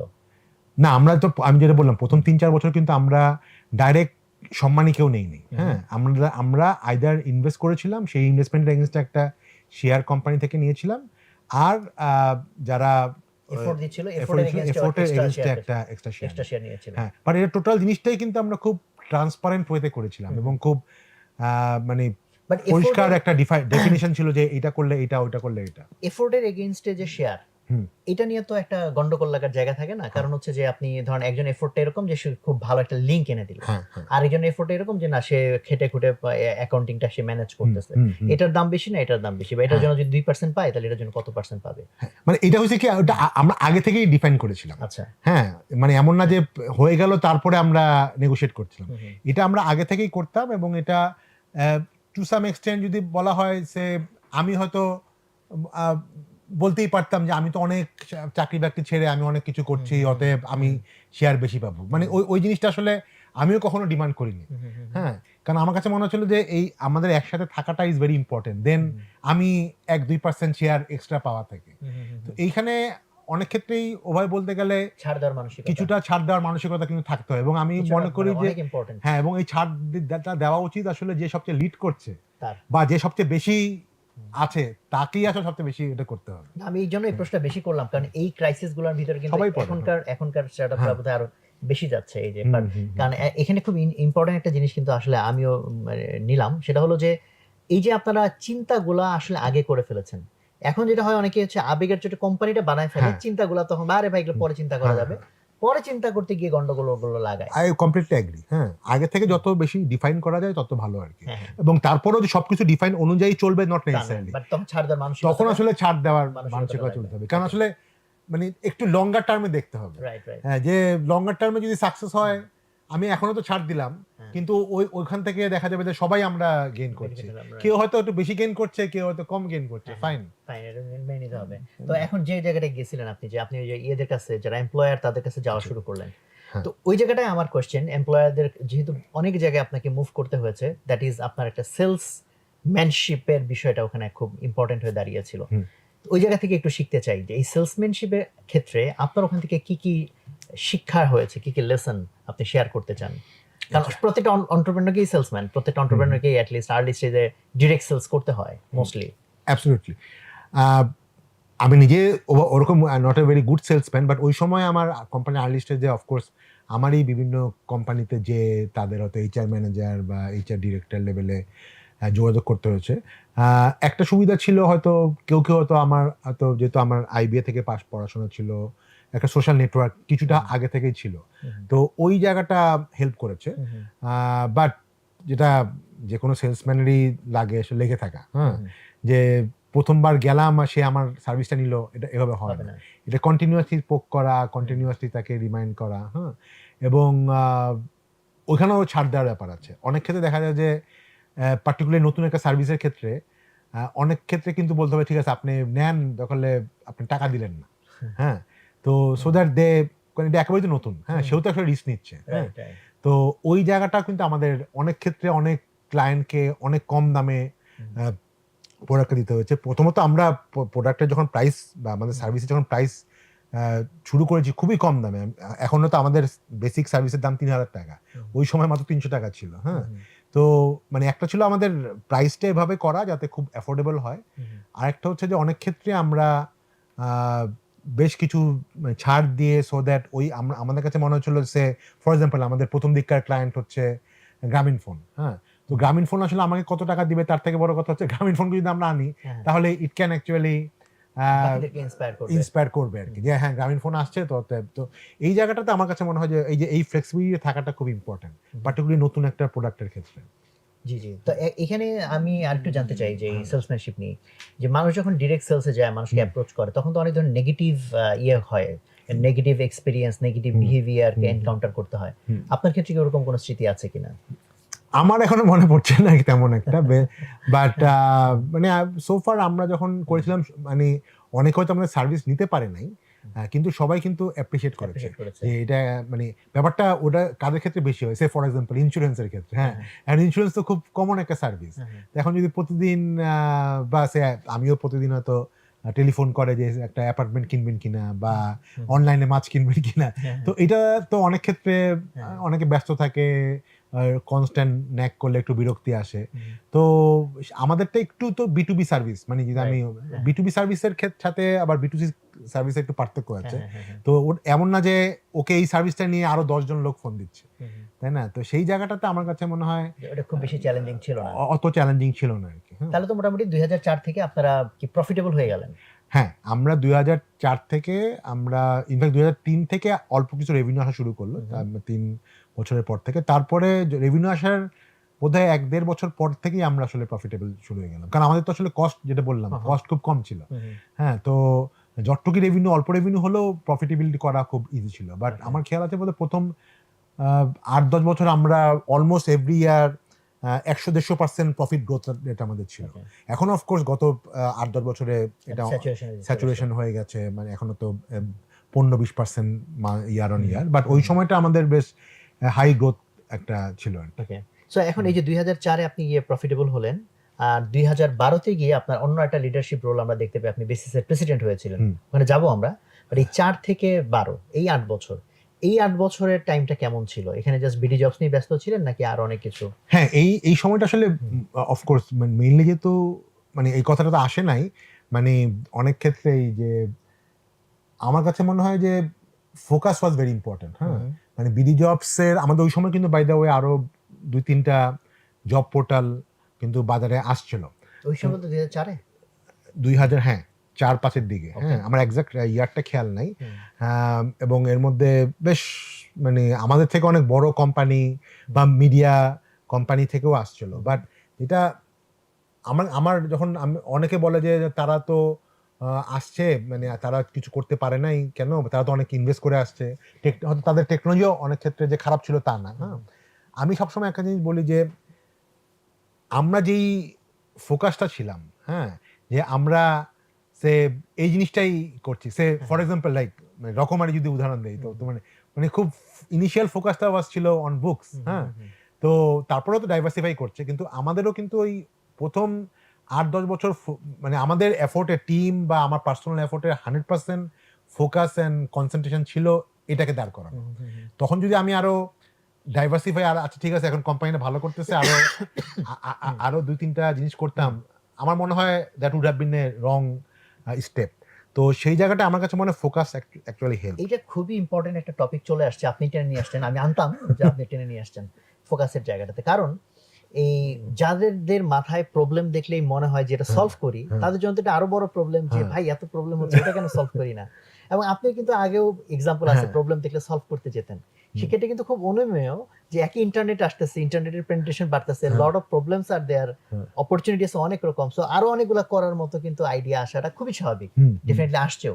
সেখানে আপনি আবার যে ফোকাসটা ধরে রাখলেন, এইটা কিভাবে হলো? এটা কি কেউ আপনাকে শিখাইলো, নাকি আপনি কিভাবে আবিষ্কার করলেন? মানে টেম্পটেশনটা থেকে কিভাবে নিজেকে ঠেকায় রাখলেন? টেম্পটেশন তো হয়েছে যে আর এটা করি এটা করি এটা না, করি, ফ্র্যাঙ্কলি খুব টেম্পটেশন তো হয় নাই, কারণ আচ্ছা। মানে এখনো তো অনেক বেশি কিছু, মানে আমাদের এখন তো আসলে এক্সপোজার অনেক বেড়ে গেছে, অনেক কিছু আমরা দেখছি যে এই কান্ট্রিতে এটা হচ্ছে, ওই কান্ট্রিতে হচ্ছে। তখন কিন্তু আসলে মানে আমাদের মেইন চ্যালেঞ্জটা ছিল যে এইটাকে তো টিকাতে হবে। হ্যাঁ, এটা তো এমন না যেটা সাকসেসফুল হয়ে গেছে। না, তারপর ধরুন 6, 7 বা 8 যদি আসেন, তখন তো অলরেডি বোধহয় মোটামুটি প্রফিট ভালোই হচ্ছে, কিন্তু প্রফিট গ্রোথ ভালো ছিল, কিন্তু ওইটা যে অনেক বড় হয়ে গেছে তা না। হ্যাঁ, তো অত বড় না। তো বাট আমরা বুঝতেছিলাম যে এটার আরো অনেক অপরচুনিটি আছে, এটা ইটসেলফ গ্রো করার অনেক অপরচুনিটি আছে। তখন আসলে গ্রোথ অনেক সময় হয় কি, গ্রোথ ইটসেলফ মানে কিপস ইউ বিজি।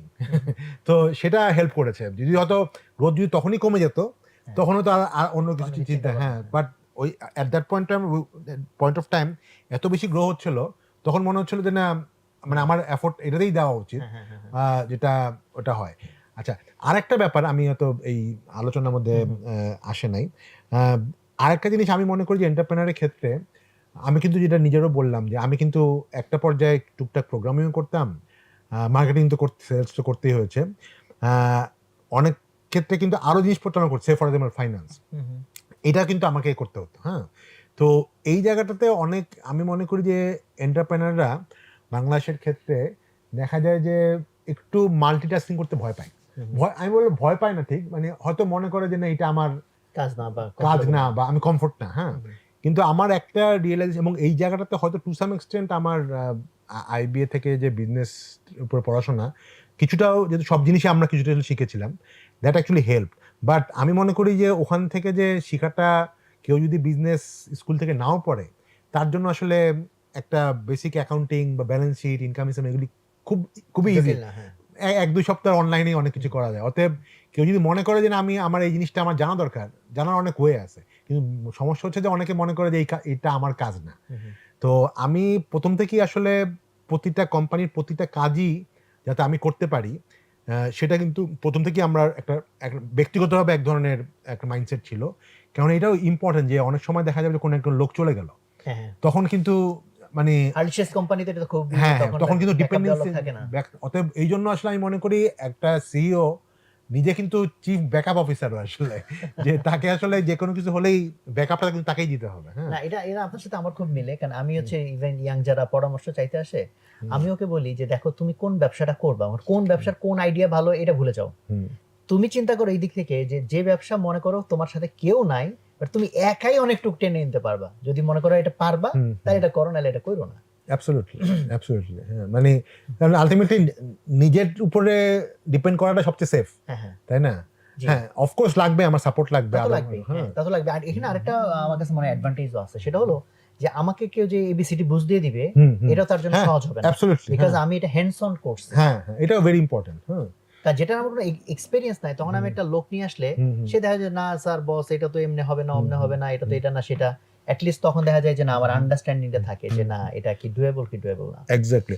আরেকটা ব্যাপার বলি আমি, যেটা আমার কাছে হেল্প করছে, সেটা হচ্ছে আমি এটা বাই নেচারই আমি কিন্তু একটু ডিটেল ওরিয়েন্টেড লোক। হ্যাঁ, যেটা অনেক ক্ষেত্রে আমি দেখি যে অনেকে একটু উপরে থাকে, খুব ডিটেইলে যায় না। হ্যাঁ, এটা প্রোফাইলের কারণে। আমি আবার উল্টা, আমার যেমন ডিটেইল ভালোই লাগে। সেটাই, মানে আমার কাছে এটা হেল্প করছে। হ্যাঁ, আমার কাছে হেল্প করছে যখন কোনো একটা প্রবলেম হচ্ছে, এটা ফাইন্যান্সিয়াল হতে পারে বা অন্য কোনো হতে পারে, আমি কিন্তু বলি যে মানে আমি নিজে ঢোকার চেষ্টা করি, খুব ডিপে যাওয়ার। এবং অনেক ক্ষেত্রে দেখা যায় যে টুকটাক হয়তো কোনো একটা খরচ হচ্ছে কোম্পানিতে, আমি একেবারে ডিটেইল লেভেলে ঢুকি। হ্যাঁ, এটা অনেক ক্ষেত্রে জিনিসটা হয়তো মানে এটা ঠিক যে আমার নিজের প্রোডাক্টিভিটি নষ্ট হয় অনেক ক্ষেত্রে, কিন্তু আমি দেখছি যে এটা আমার কোম্পানিতে এটা বেনিফিট পেয়েছে। আমি বলছি না দিস ইজ রাইট অ্যাপ্রোচ, যেটাকে অনেকে বলে যে মাইক্রো ম্যানেজ করা। হ্যাঁ, কিন্তু it has actually help me. না, রাইট রংটা ডিপেন্ড করে হইতেছে হলো যে স্টেজের উপর। হুম। যে একটা বাচ্চাকে আমি বললাম যে ভাই ভাত খাওয়ানো ভালো হবে না খারাপ হবে, বয়স যদি 6 মাসের কম হয় তাহলে তো ডিজাস্টার আছে।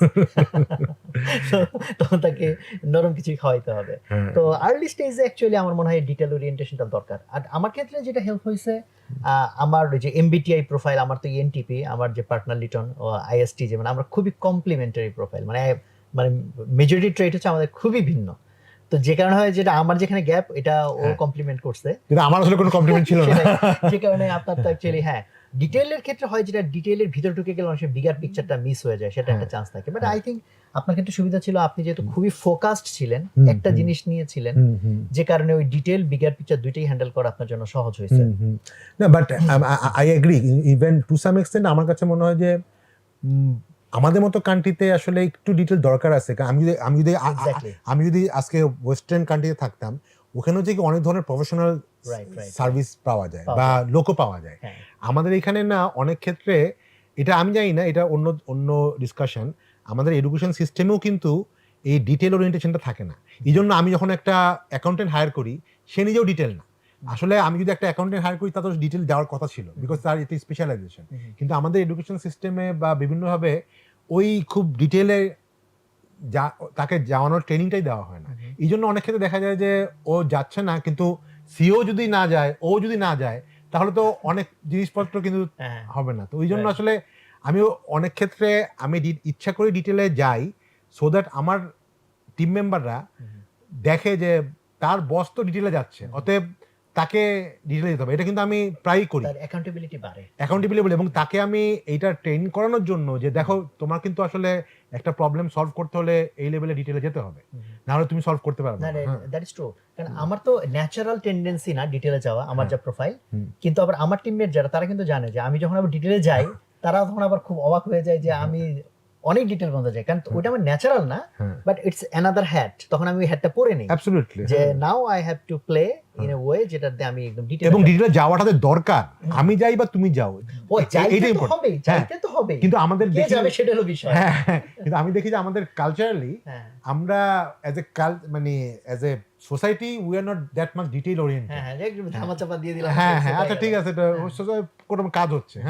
এটা আমার কাছে মনে হয় অনেক ক্ষেত্রে আমাদের অনেক কিছু থেকে আমরা পিছাই যাই। না, এই ম্যানেজমেন্ট প্রিন্সিপালস এর মধ্যে আমরা আছি। তো আমি ওই যে 2008 12 পর্যন্ত ওই জার্নির ভিতরে, যখন আপনার কোম্পানি তো তখন আস্তে আস্তে বড় হচ্ছে, তো বড় হওয়ার সময় তো আসলে কি শুরুর দিকের চ্যালেঞ্জগুলো হয়তো একরকম, পরের দিকের চ্যালেঞ্জগুলো হয়তো একরকম। সো যখন শুরুর দিকে হয়তো টিম মেম্বার খুব কম ছিল, সো তাদের টিম ওয়ার্ক কি হবে না হবে, মোটিভেশন ইত্যাদি ইত্যাদি, ওটা হয়তো কোনো প্রবলেম না। বাট যখন আপনার টিম সাইজ আস্তে আস্তে বড় হচ্ছে, তাই না, maybe by the year of 2012, আমি জানি না তখন বিডি জবস হয়তো কতজন কাজ করে, মেবি 100 বা 2012 দিকে বলতে আমাদের 50-60 জনের মতো ছিল। হ্যাঁ। সো তখনকার আসলে চ্যালেঞ্জগুলো কি ফেস করেছেন? মানে তখন তো গ্রোথ হচ্ছিল, ওটা চ্যালেঞ্জ না, তাহলে তখন চ্যালেঞ্জ কি ছিল? আসলে ওই সময়টা first of all that was A growth phase of our company. তো ওই সময়টার হয়তো একটা বড় চ্যালেঞ্জ ছিল যে মানে আমরা ঠিক প্রোডাক্ট ডাইভার্সিফাই করতে পারছিলাম না। মানে আমরা যা সার্ভিস দিচ্ছিলাম, ওই সার্ভিসটাই আসলে আমরা যে খুব বেশি, ফ্র্যাঙ্কলি যদি বলি, গত 2-3 বছর আগের থেকে প্রায় 20 বছর কিন্তু আমাদের বেসিক সার্ভিস প্রায় সেমই ছিল। তো এক সেন্সে আমি বলবো যে মানে যেটা আমি প্রায় এখন চিন্তা করি যে ওইটা কি আসলে ভালো ছিল না খারাপ ছিল। মানে কারণ আমরা কিন্তু আবার বাই দ্যাট টাইম মার্কেটে আবার মানে একচেটিয়া হয়ে গেছিলাম, কারণ আমাদের আসলে কোনো কম্পিউটার, যেটা বললাম যে কয়েকটা কোম্পানি আসছিল, বাট খুব তাড়াতাড়ি তারা ঝরে গেছিল। তো মানে আমি ওয়েন আই লুক ব্যাক, আমার কাছে মনে হয় যে ওই সময় যদি আমাদের কম্পিটিশন আরো বেশি থাকতো, তাহলে হয়তো প্রবাবলি আমরা আরো বেশি মানে ইনোভেটিভ হতাম। এক সেন্সে আমি মনে করি 2012 থেকে বা 2020 সময়টা পর্যন্ত আমাদের মধ্যে এক ধরনের একটা আত্মতুষ্টির একটা ব্যাপার হয়ে গেছিল। তো মানে আমরা কোম্পানি প্রফিট করছি, মানে ভালোই আছে আর কি। মানে ওরকম বাইরে কোনো কম্পিটিটর নাই। তো এইটা মানে ফ্র্যাঙ্কলি যদি বলি চ্যালেঞ্জ না থাকাটা, এখন আমি মনে করি that was the main challenge. আমাদের চ্যালেঞ্জটা ছিল না। চ্যালেঞ্জ থাকলেও তো ভালো হতো। বাট পরে আমি যদি আরেকটু ফাস্ট ফরওয়ার্ডে যাই, 2019-এর দিকে তো of course like there was COVID and other things, but তারপরের ডিসকাশনটা তো ইন্টারেস্টিং হবে যে আমরা যেটা অ্যাটলিস্ট আমি রিয়েলাইজ করি যে কয়েকটা ব্যাপার হয়েছিল যে তার মানে তার আগের 10 বছরে, যে কোম্পানির প্রথম 10 বছরে I gave the leadership, I personally gave the innovative leadership in my like নতুন প্রোডাক্ট থেকে শুরু করে মানে নতুন মার্কেট এই পার্সপেক্টিভে। দেন আই অ্যাকচুয়ালি যেটা তুমি একটু আগে বললা যে আমি হয়তো তখন নিজে বেসিসে বা অন্যান্য কিছু জায়গায় ইনভলভ হই, আমি আমার কোম্পানিতে ব্যক্তিগতভাবে সময়টা একটু কমিয়ে দিয়েছিলাম। একটা ব্যাপার ছিল যে আমাদের কোম্পানিতে যারা সিনিয়র ম্যানেজমেন্ট ছিল তাদের মধ্যে অনেকেই প্রায় 8-10 বছর অলরেডি কোম্পানিতে ছিল। তো I also try to give space for them so that তারা আসলে লিডারশিপটা টেক ওভার করতে পারে। হ্যাঁ, কারণ আলটিমেটলি তো একটা কোম্পানি তো একজনের উপরে ডিপেন্ড করাটা is not healthy, also is also not good. তো সেটা আমার এক ধরনের ছিল এবং ওইটার জন্যই আসলে তাদেরকেও একটা স্পেস দেওয়ার চেষ্টা করেছি যে তারা যাতে যেই লিডারশিপটা আমি দিতাম সেটা যাতে আমার নেক্সট লেভেল অফ ম্যানেজমেন্ট তারা দেয় আর কি। তো that was an approach that we had, but এটা করতে গিয়ে আমি একটা জিনিস হয়তো আমি পরে রিয়েলাইজ করেছি যে তারাও আসলে ওয়ান কাইন্ড অফ, যেহেতু কোম্পানিতে অনেক দিন ধরে আছে, তারাও এক ধরনের, এবং এই কোম্পানি ইজ ভেরি প্রফিটেবল, তারাও এক ধরনের মানে কমফোর্ট জোনের মধ্যে চলে আসছে। হ্যাঁ, তারা কিন্তু they are very good in like attaining the execution, budget যা থাকে বাজেট মোটামুটি 100% ফুলফিল করা, সবই করা, কিন্তু ইনোভেশন মানে একটা নতুন মার্কেট, নতুন প্রোডাক্ট, ওই জায়গাটা আমরা আসলে 2011 থেকে 2020 সাল পর্যন্ত আমরা আসলে করি নাই। এবং এটার পিছনে একটা তো বললাম যে আমাদের নিজেদের একটা বড় ধরনের অর্গানাইজেশনালি এক ধরনের কমফোর্ট জোনের মধ্যে চলে আসছে, যেহেতু প্রফিট করতে সবই করছে। আমার লোকজনের মধ্যে এক ধরনের কমফোর্ট জোন চলে আসে, এবং টু সাম এক্সটেন্ট আমি মনে করি ওইটাও একটা ফ্যাক্টর যে যারা অনেক দিন ধরে কোম্পানি থাকে তাদের তো একটা বয়স একটু বেড়ে যায়, সে ইন দেয়ার 40s, হয়তো 35-40 বছর। ওই সময় আসলে নতুন জিনিস ইনোভেট করাটা কিন্তু একটু চ্যালেঞ্জিং। আমি বলতেছি না যে তো ইয়াংরা যে পরিমাণ রিস্ক নিতে পারে, মানুষের বয়স 35 বা আমিও যেমন নিজেকে, যখন আমি 50-এর বেশি, আমিও একটা জিনিস নতুন জিনিস করার সময় 10 বার চিন্তা করি, একটু মানে রিস্ক অ্যাভার্স হয়ে যায়। হ্যাঁ, তো এটা মানুষের বায়োলজিক্যাল কারণেই হয়। তো আমার ওই টিমের মধ্যেও কিন্তু ব্যাপারটা ছিল। এখন আমরা এটা যে একেবারে জানতাম না তা না, এই জন্য কিন্তু আবার চেষ্টা আমরা করেছিলাম যে কিছু ইয়াং লোকজন নিতে, বাট ফ্র্যাঙ্কলি ওইটা একটা প্র্যাকটিক্যাল চ্যালেঞ্জ বাংলাদেশে, যে যারা খুব ট্যালেন্টেড, খুব ইনোভেটিভ, ওদেরকে আসলে কোম্পানিতে ধরে রাখা মুশকিল। 1 বছর থাকলো, 2 বছর থাকলো, কিন্তু ওইটাও আমরা যে এক্সপেরিমেন্ট করি নাই তা না, কিন্তু দেখলাম যে দেখা যাবে ওর পিছনে আমি অনেক ইনভেস্ট করছি, 2 বছর পরে সে হয়তো একটা মাল্টিনেশনাল কোম্পানি চলে গেল, বা বিদেশে চলে গেল, বা বড় একটা ব্যাংকে চলে গেল, তো আমার ইনভেস্টমেন্টটা তো আসলে লস হয়ে গেল। তো এই জন্য আসলে আমরা ওই এক্সপেরিমেন্টটা 2011-12 দিকে আমরা যখন করেছিলাম, করার পরে আসলে খুব ভালো রেজাল্ট পাই নাই। সো যেমন আমি যদি বলি, বাংলাদেশে অনেক কোম্পানি আছে যারা একটু বড় কোম্পানি, লাইক ইউনিলিভার বা বিভিন্ন ব্যাংক, ওরা কিন্তু একটা পজিশন, একটা প্রোগ্রাম নেয় ম্যানেজমেন্ট ট্রেনিং বা ম্যানেজমেন্ট কি বলে জানি, ম্যানেজমেন্ট ট্রেনিং তো বলে। হ্যাঁ, ওদের কিন্তু উদ্দেশ্য থাকে যে এদেরকে গ্রো করা, লিডার করা। বাট আমরা রিয়েলাইজ করলাম যে এটা ওরা যেহেতু অনেক বড় কোম্পানি, মাচ মোর মানে এক ধরনের ক্যারিয়ার অ্যাসপিরেশন আছে, সোসাইটিও তাদেরকে ওভাবে মানে সাপোর্ট করে পারসেপশন ওয়াইজ, তাদের জন্য করাটা ইজি। আমরা যারা একটু আইদার টেক কোম্পানি বা একটু স্টার্ট আপ টাইপের কোম্পানি, তাদের জন্য আসলে ওই টাইপের লোকজনকে 2 বছর 3 বছর রাখা যায়, কিন্তু 10-15 বছর রাখাটা ডিফিকাল্ট। তো এটা একটা প্র্যাকটিক্যাল চ্যালেঞ্জ। আর 2-3 বছর রাখলেও আপনার ধরেন এর মধ্যে যদি আপনি আউটপুটটা বের করে আনতে পারেন, তাহলে সেটা কি একটা হতে পারে না? এটা আমরা দেখেছি একেবারে, বাট আমাদের কাছে মনে হয়েছে যে আসলে 1-1.5 বছর শিখে যায় তার টোটাল জিনিসটা বুঝতেই।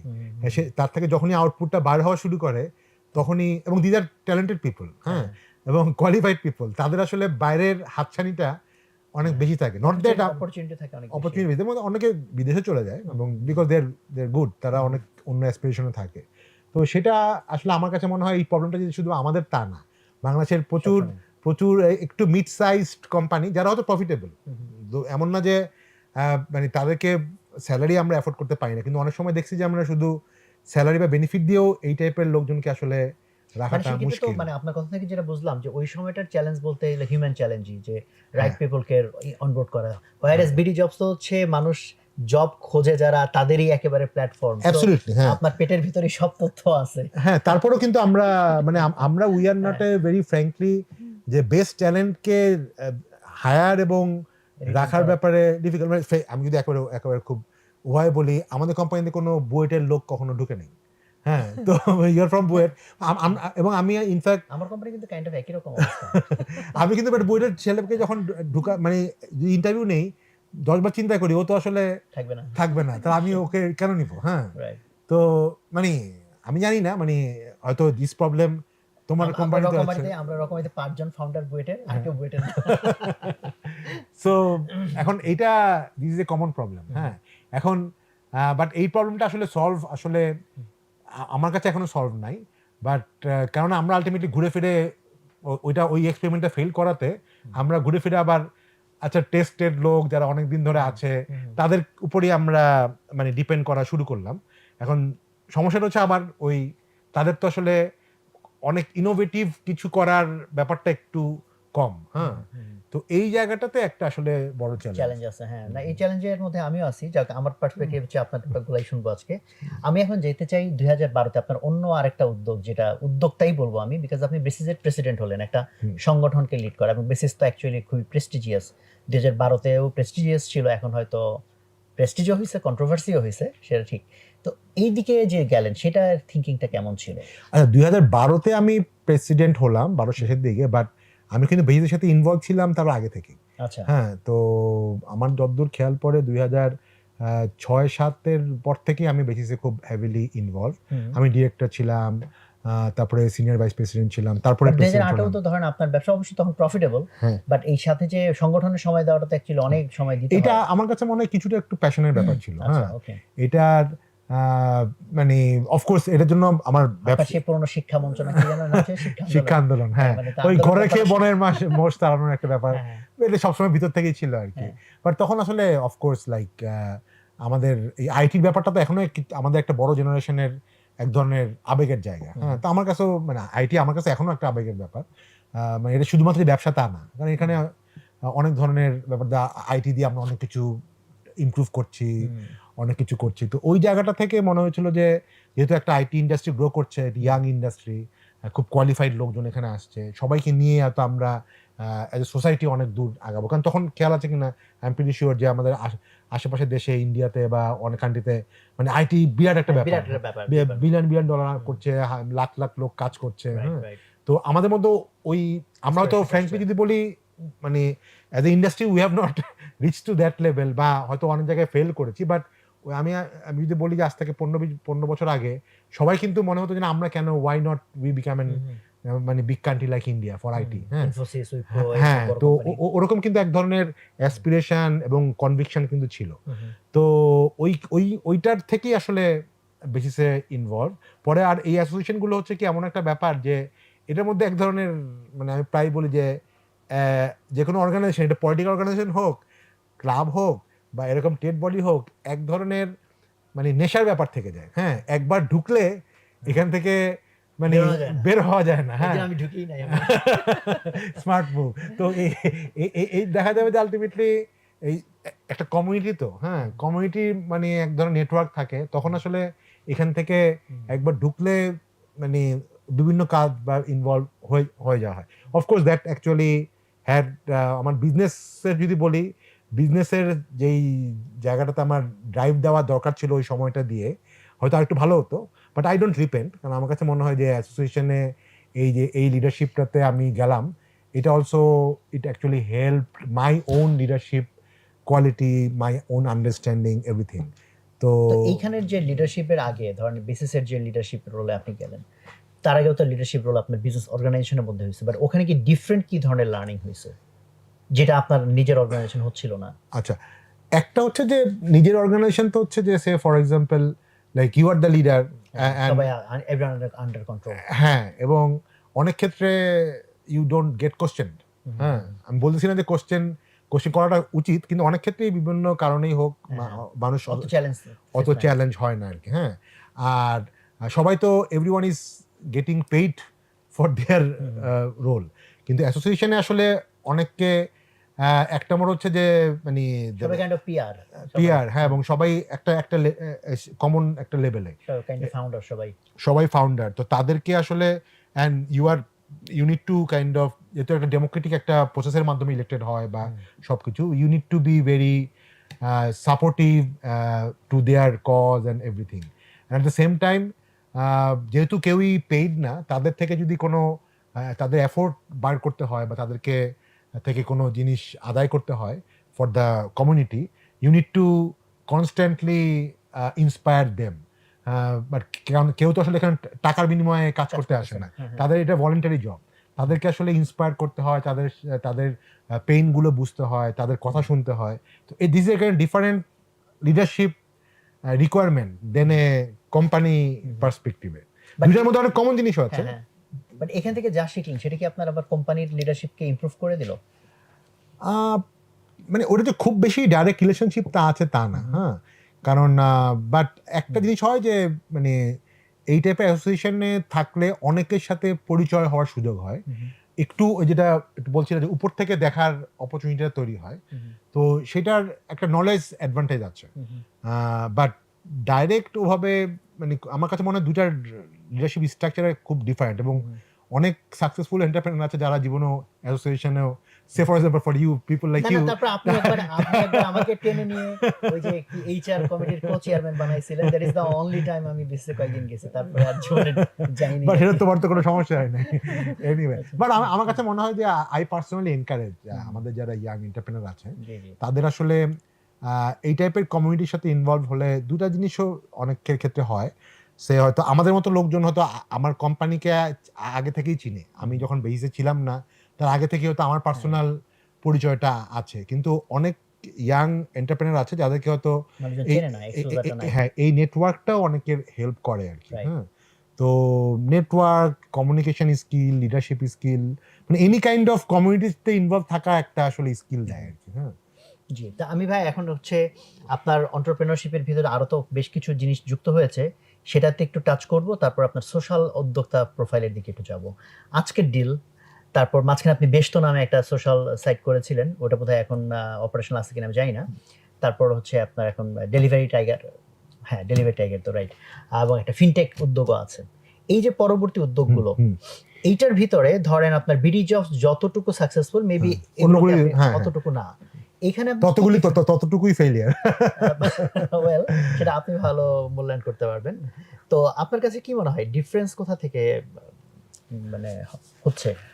আচ্ছা, আমার কাছে মনে হয় কি যে কোনো ব্যবসারই একটা রাইট টাইম থাকে। হ্যাঁ, তো আমি যদি ইফ আই লুক ব্যাক, আমার কাছে মনে হয় যে বিডি জবস আমরা যখন শুরু করলাম তখন we are probably a little bit ahead of time. হ্যাঁ, ahead but not too ahead, this is very important. হ্যাঁ, টু হেড হলে ওটা ঠিক না, এক্স্যাক্টলি। হ্যাঁ, মানে এই যে টাইমটা ইজ ভেরি ইম্পর্টেন্ট। আপনি খুব ইন্টারেস্টিং একটা জিনিস বলছেন, টেডে একটা টক আছে যে হোয়াই কোম্পানিজ ফেল, এই ধরনের একটা শিরোনামটা ঠিক মনে নাই। ওরা ডেটা দিয়ে দেখাইছে যে পৃথিবীর মেজরিটি কোম্পানি যারা আইদার ফেল করছে বা সাকসেসফুল হয়েছে, একটা সিঙ্গেল ফ্যাক্টর তো একটা থাকে না, অনেক, সবচেয়ে কমন একটা সিঙ্গেল ফ্যাক্টর, ওরা বলছে টাইমিং। অ্যাবসলিউটলি, এটা আমি বিলিভ করি, আই বিলিভ ইট। হ্যাঁ, তো বাট ওই জন্য আমার কাছে মনে হয় বিডি জবসের ওই সময়টা মার্কেট ওয়াজ গেটিং রেডি, কারণ তখন বাংলাদেশে ইন্টারনেট আসতেছিল, লোকের মধ্যে এক ধরনের ডিমান্ড তৈরি হচ্ছিল, এবং যেহেতু একটু আমরা অ্যাহেড, এই জন্য অনেক লোক ঝাঁপায় পড়ে নাই। অনেক লোক ঝাঁপায় পড়লে হয়তো আমাদের জন্য ডিফিকাল্ট হতো। তো অতএব আমরা এটাকে মানে কস্ট অপটিমাইজ করে এটাকে ন্যাচারাল গ্রোথ করার টাইম দিতে পারছিলাম। বাট অন্যান্য যেই জিনিসগুলো, আমি যদি বলি আমার ই কমার্স ভেঞ্চারটা ওভাবে সাকসেসফুল না হওয়ার পিছনে একটা কারণ ছিল যে মার্কেট ওয়াজ টু মাচ ক্রাউডেড, অলরেডি দেয়ার আর টু মেনি প্লেয়ার্স, এবং শুধু প্লেয়ার বলতে আমি শুধু লোকাল প্লেয়ার না, ওই সময় গ্লোবাল প্লেয়ার হয়েছে। অতএব গ্লোবাল একটা লোকাল কোম্পানির হয়ে গ্লোবাল কম্পিটিশন ফেস করা very difficult unless you have got huge amount of. But আপনার যেমন ধরেন একটা অরিজিনাল থিংকিং এর প্যাটার্ন আছে, আপনি কোয়েশ্চেন করেন সিচুয়েশনকে, তাহলে তখন ধরেন যখন এখন আপনি বলতেছেন the timing was not right, তাহলে তখন কি আপনি নিজেকে এনাফ কোয়েশ্চেন করেন নাকি ইউ আর টু কনফিডেন্ট? অ্যাকসেন্সে I was bit more confident, এবং আমার তখন আসলে এই টাইপের বিজনেসের নেচারের একটা ফ্যাক্টর আছে। হ্যাঁ, কিছু বিজনেস আছে যে ভেরি ক্যাপিটাল ইন্টেন্সিভ।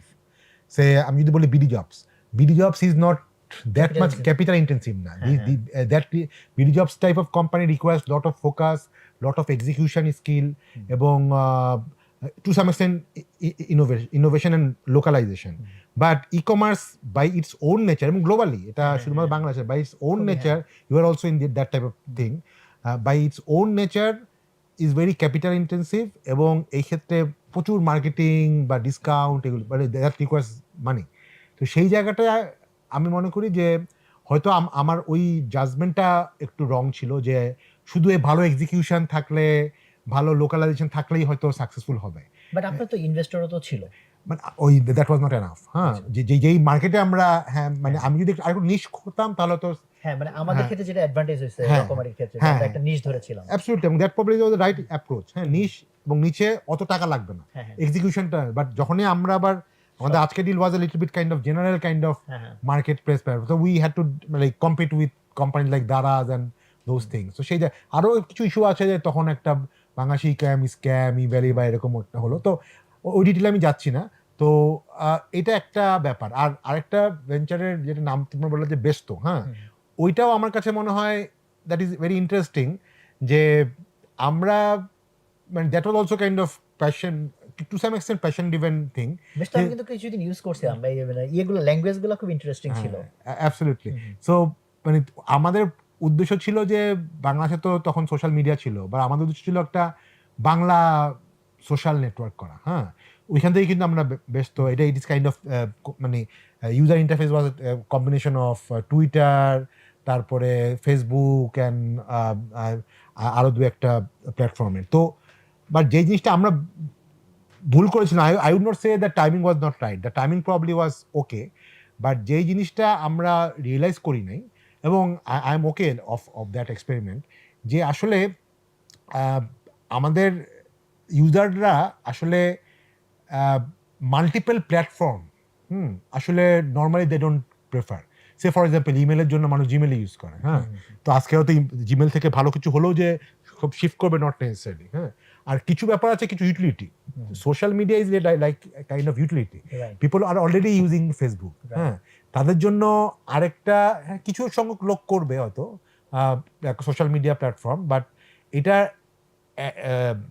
এনাফ যদি ট্র্যাকশন না হয় তাহলে এটা আসলে ভেরি ডিফিকাল্ট টু রান, কারণ these are also expensive tech team maintain করা বা ওগুলো। তো ওই জায়গাটা একটা আমাদের আন্ডারস্ট্যান্ডিং এর এক ধরনের, আই উড সে দ্যাট মানে ইট ওয়াজ না right understanding on the users nature. কারণ এই জিনিসগুলো আসলে একবার মার্কেটে না আনলে হাউ পিপল রিয়্যাক্ট, এটা কিন্তু বোঝা মুশকিল। হ্যাঁ, আর এই ধরনের কি ধরেন গ্লোবাল যে ফেইলিউর গুলো আছে, সাকসেস অর ফেইলিউর, সেখান থেকে কি স্টাডি করে আগের থেকে লার্ন করার কোনো সুযোগ কি ছিল? আমার মনে হয় না, কারণ আমার কাছে মনে হয় যে এই টাইপের আমরা যে টাইপের ইনিশিয়েটিভগুলো নিচ্ছিলাম, হ্যাঁ, এটা যদি ই কমার্সও বলি বা সোশ্যাল মিডিয়া যেটা ব্যস্ত, এরকম ইনিশিয়েটিভ কিন্তু অন্যান্য অনেক কান্ট্রিতেই অ্যাট দ্য সেম টাইম নেওয়া হচ্ছিল। আমাদের মতোই এন্টারপ্রেনাররা অন্য কান্ট্রিতেও নিচ্ছিল। এর মধ্যে হয়তো কেউ সাকসেসফুল হয়েছে, কিন্তু ফ্র্যাঙ্কলি বেশি মেজরিটি আসলে ফেল করছে। এখন মানে ওরাও তো যদি অপরচুনিটি থাকতো ওরাও তো ওটা করতো, কিন্তু এটা টু সাম এক্সটেন্ট আমার কাছে মনে হয় যে যতক্ষণ না পর্যন্ত মানে মাঠে নেমে এক্সপেরিমেন্ট না করা যায়, মানে ইট ইজ ভেরি ডিফিকাল্ট। তারপরে কিন্তু আবার আমরা যদি দেখি যে এই টাইপের জিনিসপত্রর মানে আমাদের ফেইলিয়ারের উপর ভিত্তি করে কিন্তু আবার অনেকে পরে আর করে নাই। কিন্তু একটা মানে এখন সবাই যদি ওয়েট করে আছে অন্যরা ফেল করুক তারপরে আমি করব, তাহলে কিন্তু কোনো মানে at the end of the day entrepreneurship is all about kind of making some risk and a little bit gambling also. তো মানে অফকোর্স আমাদের কাছে মনে হয়েছে যে এই রিস্কটা আমরা না নেই, যারা আমরা আর্লি ইন্টারনেটের সাথে কাজ করছি, তাহলে আসলে মানে উই ক্যান অ্যাফোর্ড। হ্যাঁ, ঠিক আছে, টাকা পয়সা কিছু হয়তো নষ্ট হয়েছে, বাট ফ্র্যাঙ্কলি আমার কাছে মনে হয় this is A part of learning. And যে কোনো এন্টারপ্রেনারশিপের মানে এন্টারপ্রেনারের এই একটু রিস্ক নেওয়ার অ্যাপেটাইটটা আসলে থাকতেই হবে। সো ডেলিভারি টাইগারের যে বিষয়টা সেটা তো হয়তো আজকে ডিলের সাথে কানেক্টেড, যে না, ওটা অরিজিনাল ছিল, পরে এটা একেবারেই আলাদা কোম্পানি আলাদা কোম্পানি, বাট দ্যাট ইজ, আমরা ঠিক আসলে এটাকে নামে মনে হয় যে logistic, but it is much more fintech type of একটা অ্যাঙ্গেল আছে, যেখানে আসলে আমরা লোকজন খুব রিয়েল টাইম পেমেন্ট পায়, আমরা আবার লেন্ডিংয়ের একটা ব্যাপার আছে। তো সেই জায়গাগুলিতে আমরা আসলে ফোকাস, মানে একটু ডিফারেন্ট টাইপ অফ জিনিস নিয়ে আমরা কাজ করেছি বিভিন্ন ব্যাংক ট্যাঙ্কগুলির সাথে ইন্টিগ্রেট করে। তো এখন তো যেমন ধরুন ডেলিভারি টাইগার তো অপারেশনাল আছে, হ্যাঁ, তো আপনার রোলটা যেমন বিডি জবসে যেরকম আপনি নিজে খেটে খুঁটে এটাকে দাঁড় করাইছেন, এই ক্ষেত্রেও আপনার লিডারশিপটা কি ওরকম নাকি কাইন্ড অফ একটা প্রথম দিকে ছিল, প্রথম দিকে আমার আচ্ছা। মাচ মোর অপারেশনাল লিডারশিপ ছিল, এখন is much more advisor role.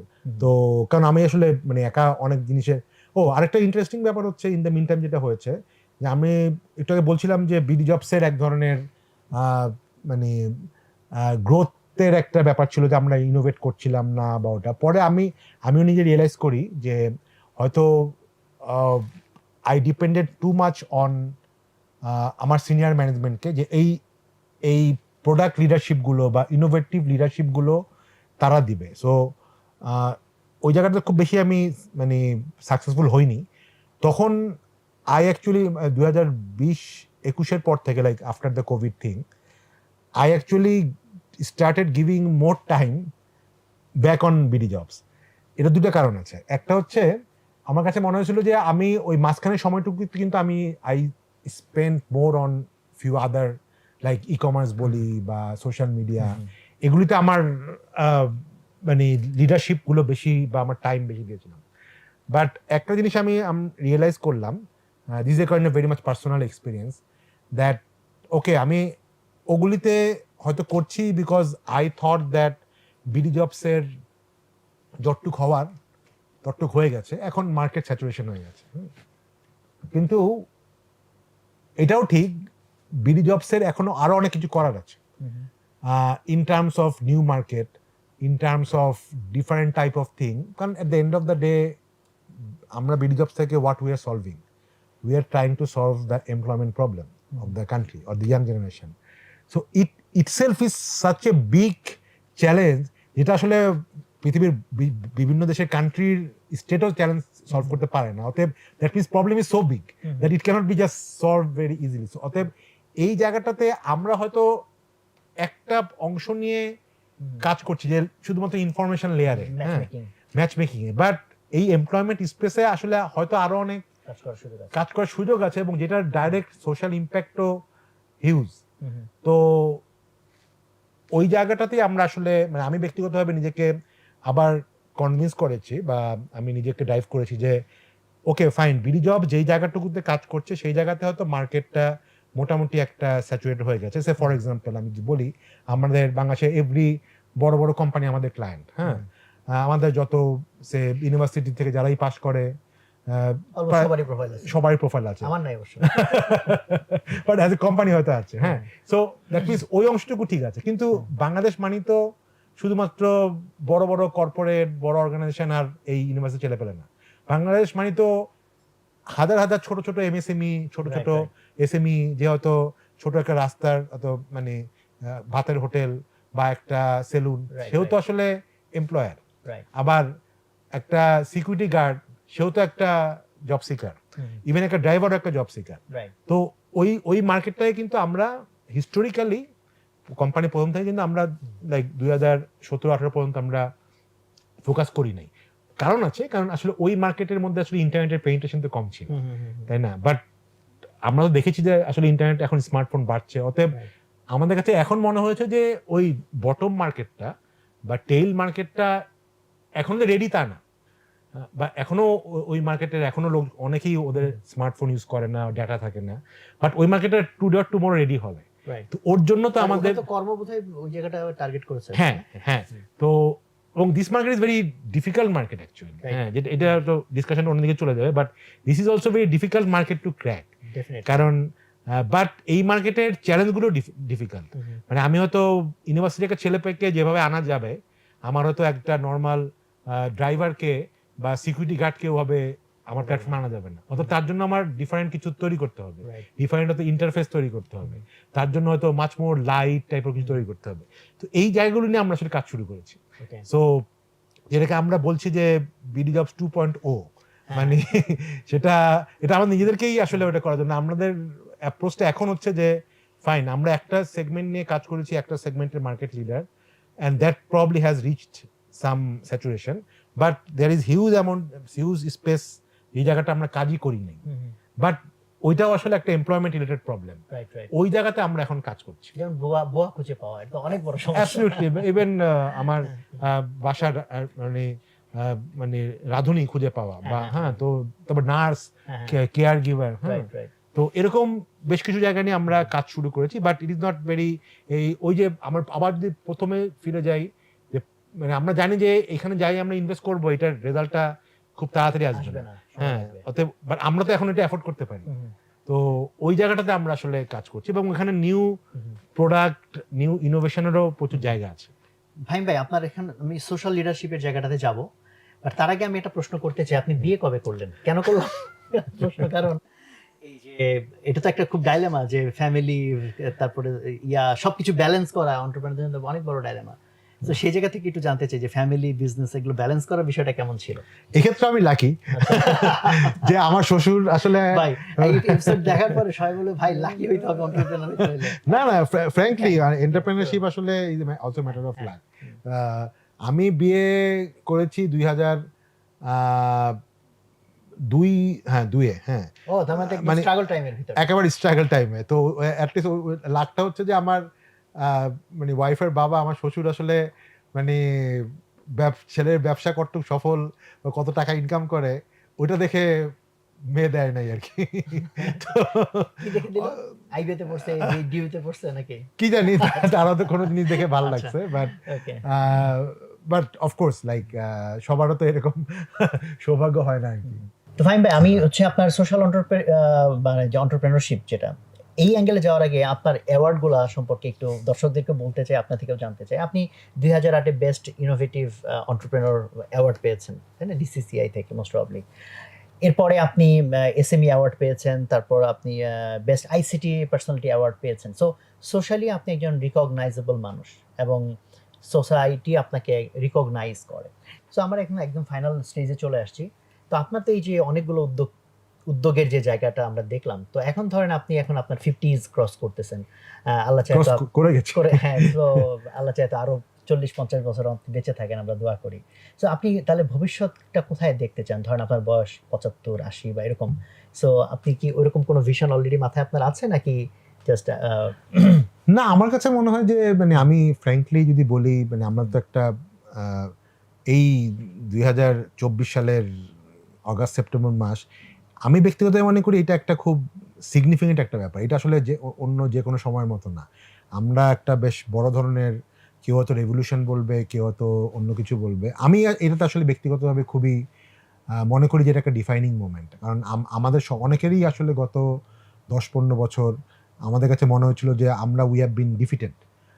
আমরা মানে হয়তো আমরা টুকটাক কথা বলেছি, কিছু হইচই করেছি, বাট মানে খুব এক ধরনের হতাশা কিন্তু আমাদের অনেককেই গ্রাস করেছিল। সবকিছু করছি, ব্যবসা হচ্ছে, মানে সবকিছু ঠিকঠাক, কিন্তু psychologically we are very very down, এবং মনে হচ্ছিল যে আসলে আমাদের কোনো ভবিষ্যৎ নাই। মানে আমাদের বলতে আমার কোম্পানি না, বা আমি ব্যক্তিগত না, ও as a whole society or আমাদের কান্ট্রি। আমি কিন্তু এখন ইন সেপ্টেম্বর 2024 আমি কিন্তু মাচ মোর পজিটিভ। আমি মনে করি যে এই সময়টাতে আমাদের সবারই অনেক কিছু করার আছে, এবং আমি যতটুক না ব্যবসায়ী, তার থেকে বেশি আসলে এই দেশের একজন সিটিজেন। আমার সন্তানরাও আমি চাই যে তারা হয়তো এখন যদি কেউ দেশের বাইরেও থাকে, তারা দেশে যাতে তাদের ব্যাক করতে পারে, এখানেই তারা নিজেদের ক্যারিয়ার তৈরি করতে পারে, সেটা আমাদের আসলে দায়িত্ব, কারণ এটা অন্য কেউ করে দিবে না। তো এই জায়গাটাতে আমার কাছে মনে হয় যে কিছু জিনিসের দায়িত্ব আমাদের নিতে হবে। আজ থেকে গত 10-15 বছর আমরা যে দায়িত্ব নেওয়ার ব্যাপারটা তাগিদ অনুভব করি নাই, কারণ দেশটা তো আমাদের, মানে আই ফেল দ্যাট, মানে আমি এই দেশে বিলংই করি না, কিন্তু এখন আমি ফিল করি that I belong to this nation, এবং এর ভালো মন্দ যাই হয় না কেন সেটা আমরা যেটা করব সেটার উপরেই ডিপেন্ড করবে।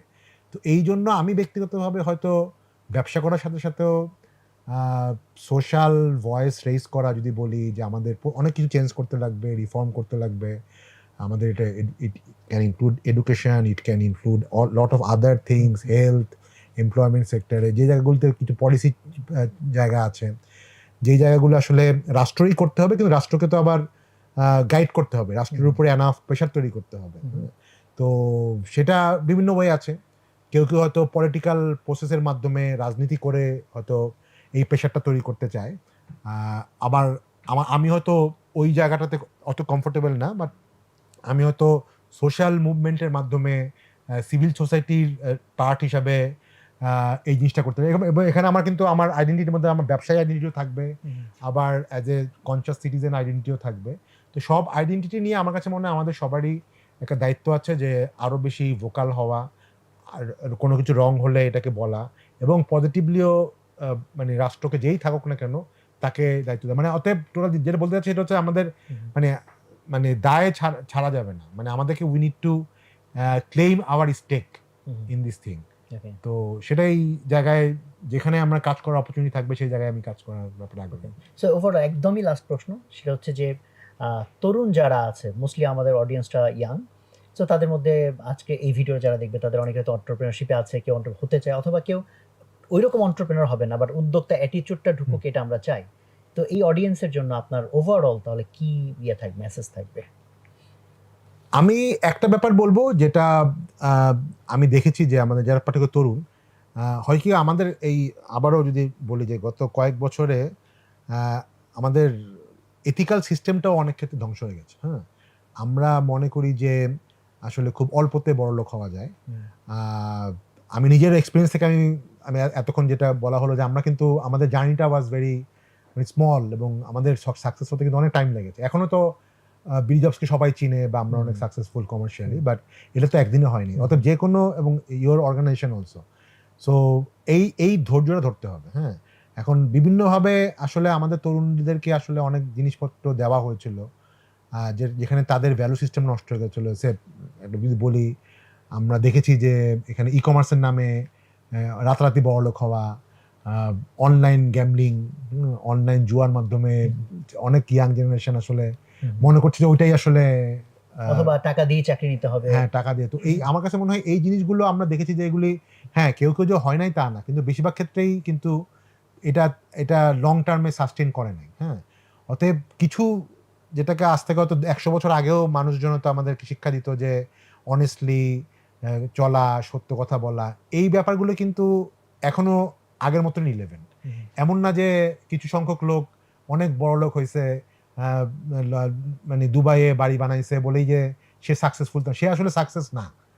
সেও তো অল্প সময়ের জন্য সাকসেস আসলে ডিপেন্ড করে একজন মানুষের কে মানুষ সম্মান করছে কিনা, এবং অনেস্টলি ভিতর থেকে সম্মান করছে কিনা। জাস্ট একজন বড়লোককে বড়লোক ব্যবসায়ীকে যা সালাম দিল তার নিজস্ব স্বার্থে, এটা কিন্তু আমি সাকসেস মনে করি না। ভিতর থেকে তাকে রেসপেক্ট আসলো কিনা, এবং এটার জন্য কিন্তু ওই ভ্যালুগুলো কিন্তু ইম্পর্টেন্ট, যে অনেস্টলি থাকা, সত্য কথা বলা, কাউকে ক্ষতি না করা। হ্যাঁ, এই জিনিসগুলো আমার কাছে মনে হয় তরুণদেরকে, অনেক ক্ষেত্রে তরুণরা এই ভার্চুগুলির ব্যাপারে হয়তো সচেতন না। আমি মনে করি ওদেরকে এগুলি আসলে একটু সচেতন হওয়ার দরকার আছে। মানে এইটাই, আর আজকাল থেকে সোশ্যাল মিডিয়ার যুগে এই reputation itself is the largest asset, largest capital. কোনো কারণে যদি কারো রেপুটেশন নষ্ট হয়, এটা কিন্তু রিকভার করা ভেরি ডিফিকাল্ট। অতএব এই রেপুটেশন বিল্ড করাটাই আমি মনে করি সবচেয়ে বড় ক্যাপিটাল, যে যেভাবে ব্যবসা করুক না কেন, বাট এটা যাতে কোনোভাবে টেন্টেড না হয়। ওকে, থ্যাংক ইউ ভেরি মাচ। তো দর্শক, আমরা খুবই ক্যাপটিভেটিভ একটা আলোচনা শুনলাম অনেক লম্বা সময় ধরে। ফাহিম ভাইয়ের লাইফ থেকে আমরা চেষ্টা করেছি ওনার যে জীবন দর্শন, ব্যবসা পরিচালনার ওনার যে ফিলসফি, এবং এই সব কিছুর মধ্যে দিয়ে আমরা অনেকগুলো লেসন উঠিয়ে আনার চেষ্টা করেছি। আশা করি আপনাদের ভালো লাগবে। আর আমরা শুরুর ঘোষণাটা আবার মনে করে দিই, আমাদের পুরো আলোচনা থেকে আপনারা যা শিখলেন, যা বুঝলেন, যা উপলব্ধি করলেন, আপনারা সুন্দর করে গুছিয়ে আমাদের কমেন্ট সেকশনে জানাবেন। আমরা ওখান থেকে অন্তত 3 জনকে বিজয়ী ঘোষণা করব। সো আমরা এই বাংলাদেশের সন্তান, আমরা চাই এই দেশটা, আমরা যে স্বপ্নের বাংলাদেশ যেটা আমরা কল্পনা করি, সেরকম একটা বাংলাদেশ হয়ে উঠুক, অন্যরকম বাংলাদেশ হয়ে উঠুক। এবং একটা আশাবাদী সিচুয়েশন হয়তো এই মুহূর্তে আমরা যাচ্ছি, but actually ups and downs থাকবে। তো আমাদের এই উদ্যোক্তা কথার মূল স্পিরিটটাই হলো যে আমি উদ্যোগ নিব, আমি একটা প্রবলেম দেখে বসে থাকবো না, আমি আমার জায়গা থেকে চেষ্টা করব, যেরকম ফাহিম ভাই চেষ্টা করেছেন, আরো অনেকে চেষ্টা করছে। সো এই মেসেজটুকু যদি আপনাদেরকে আমরা দিতে পারি, এবং সেই সাথে অন্তত হাউ টুর জায়গায় যদি কিছুটা হেল্প করতে পারি, লিডারশিপ ম্যানেজমেন্টের জায়গাতে আসলে কিভাবে চিন্তা করতে হয়, তো সেখানকার অনেক খোরাক আশা করি আপনারা আজকে পেয়েছেন। সো সবার জন্য শুভকামনা থাকলো, এবং অন্যরকম বাংলাদেশ তৈরিতে আপনারা আমরা সবাই মিলে যাতে কন্ট্রিবিউট করতে পারি, আল্লাহ তাআলা যেন সেই তৌফিক আমাদেরকে দান করেন। সবাই ভালো থাকবেন। আসসালামু আলাইকুম ওয়া রাহমাতুল্লাহ।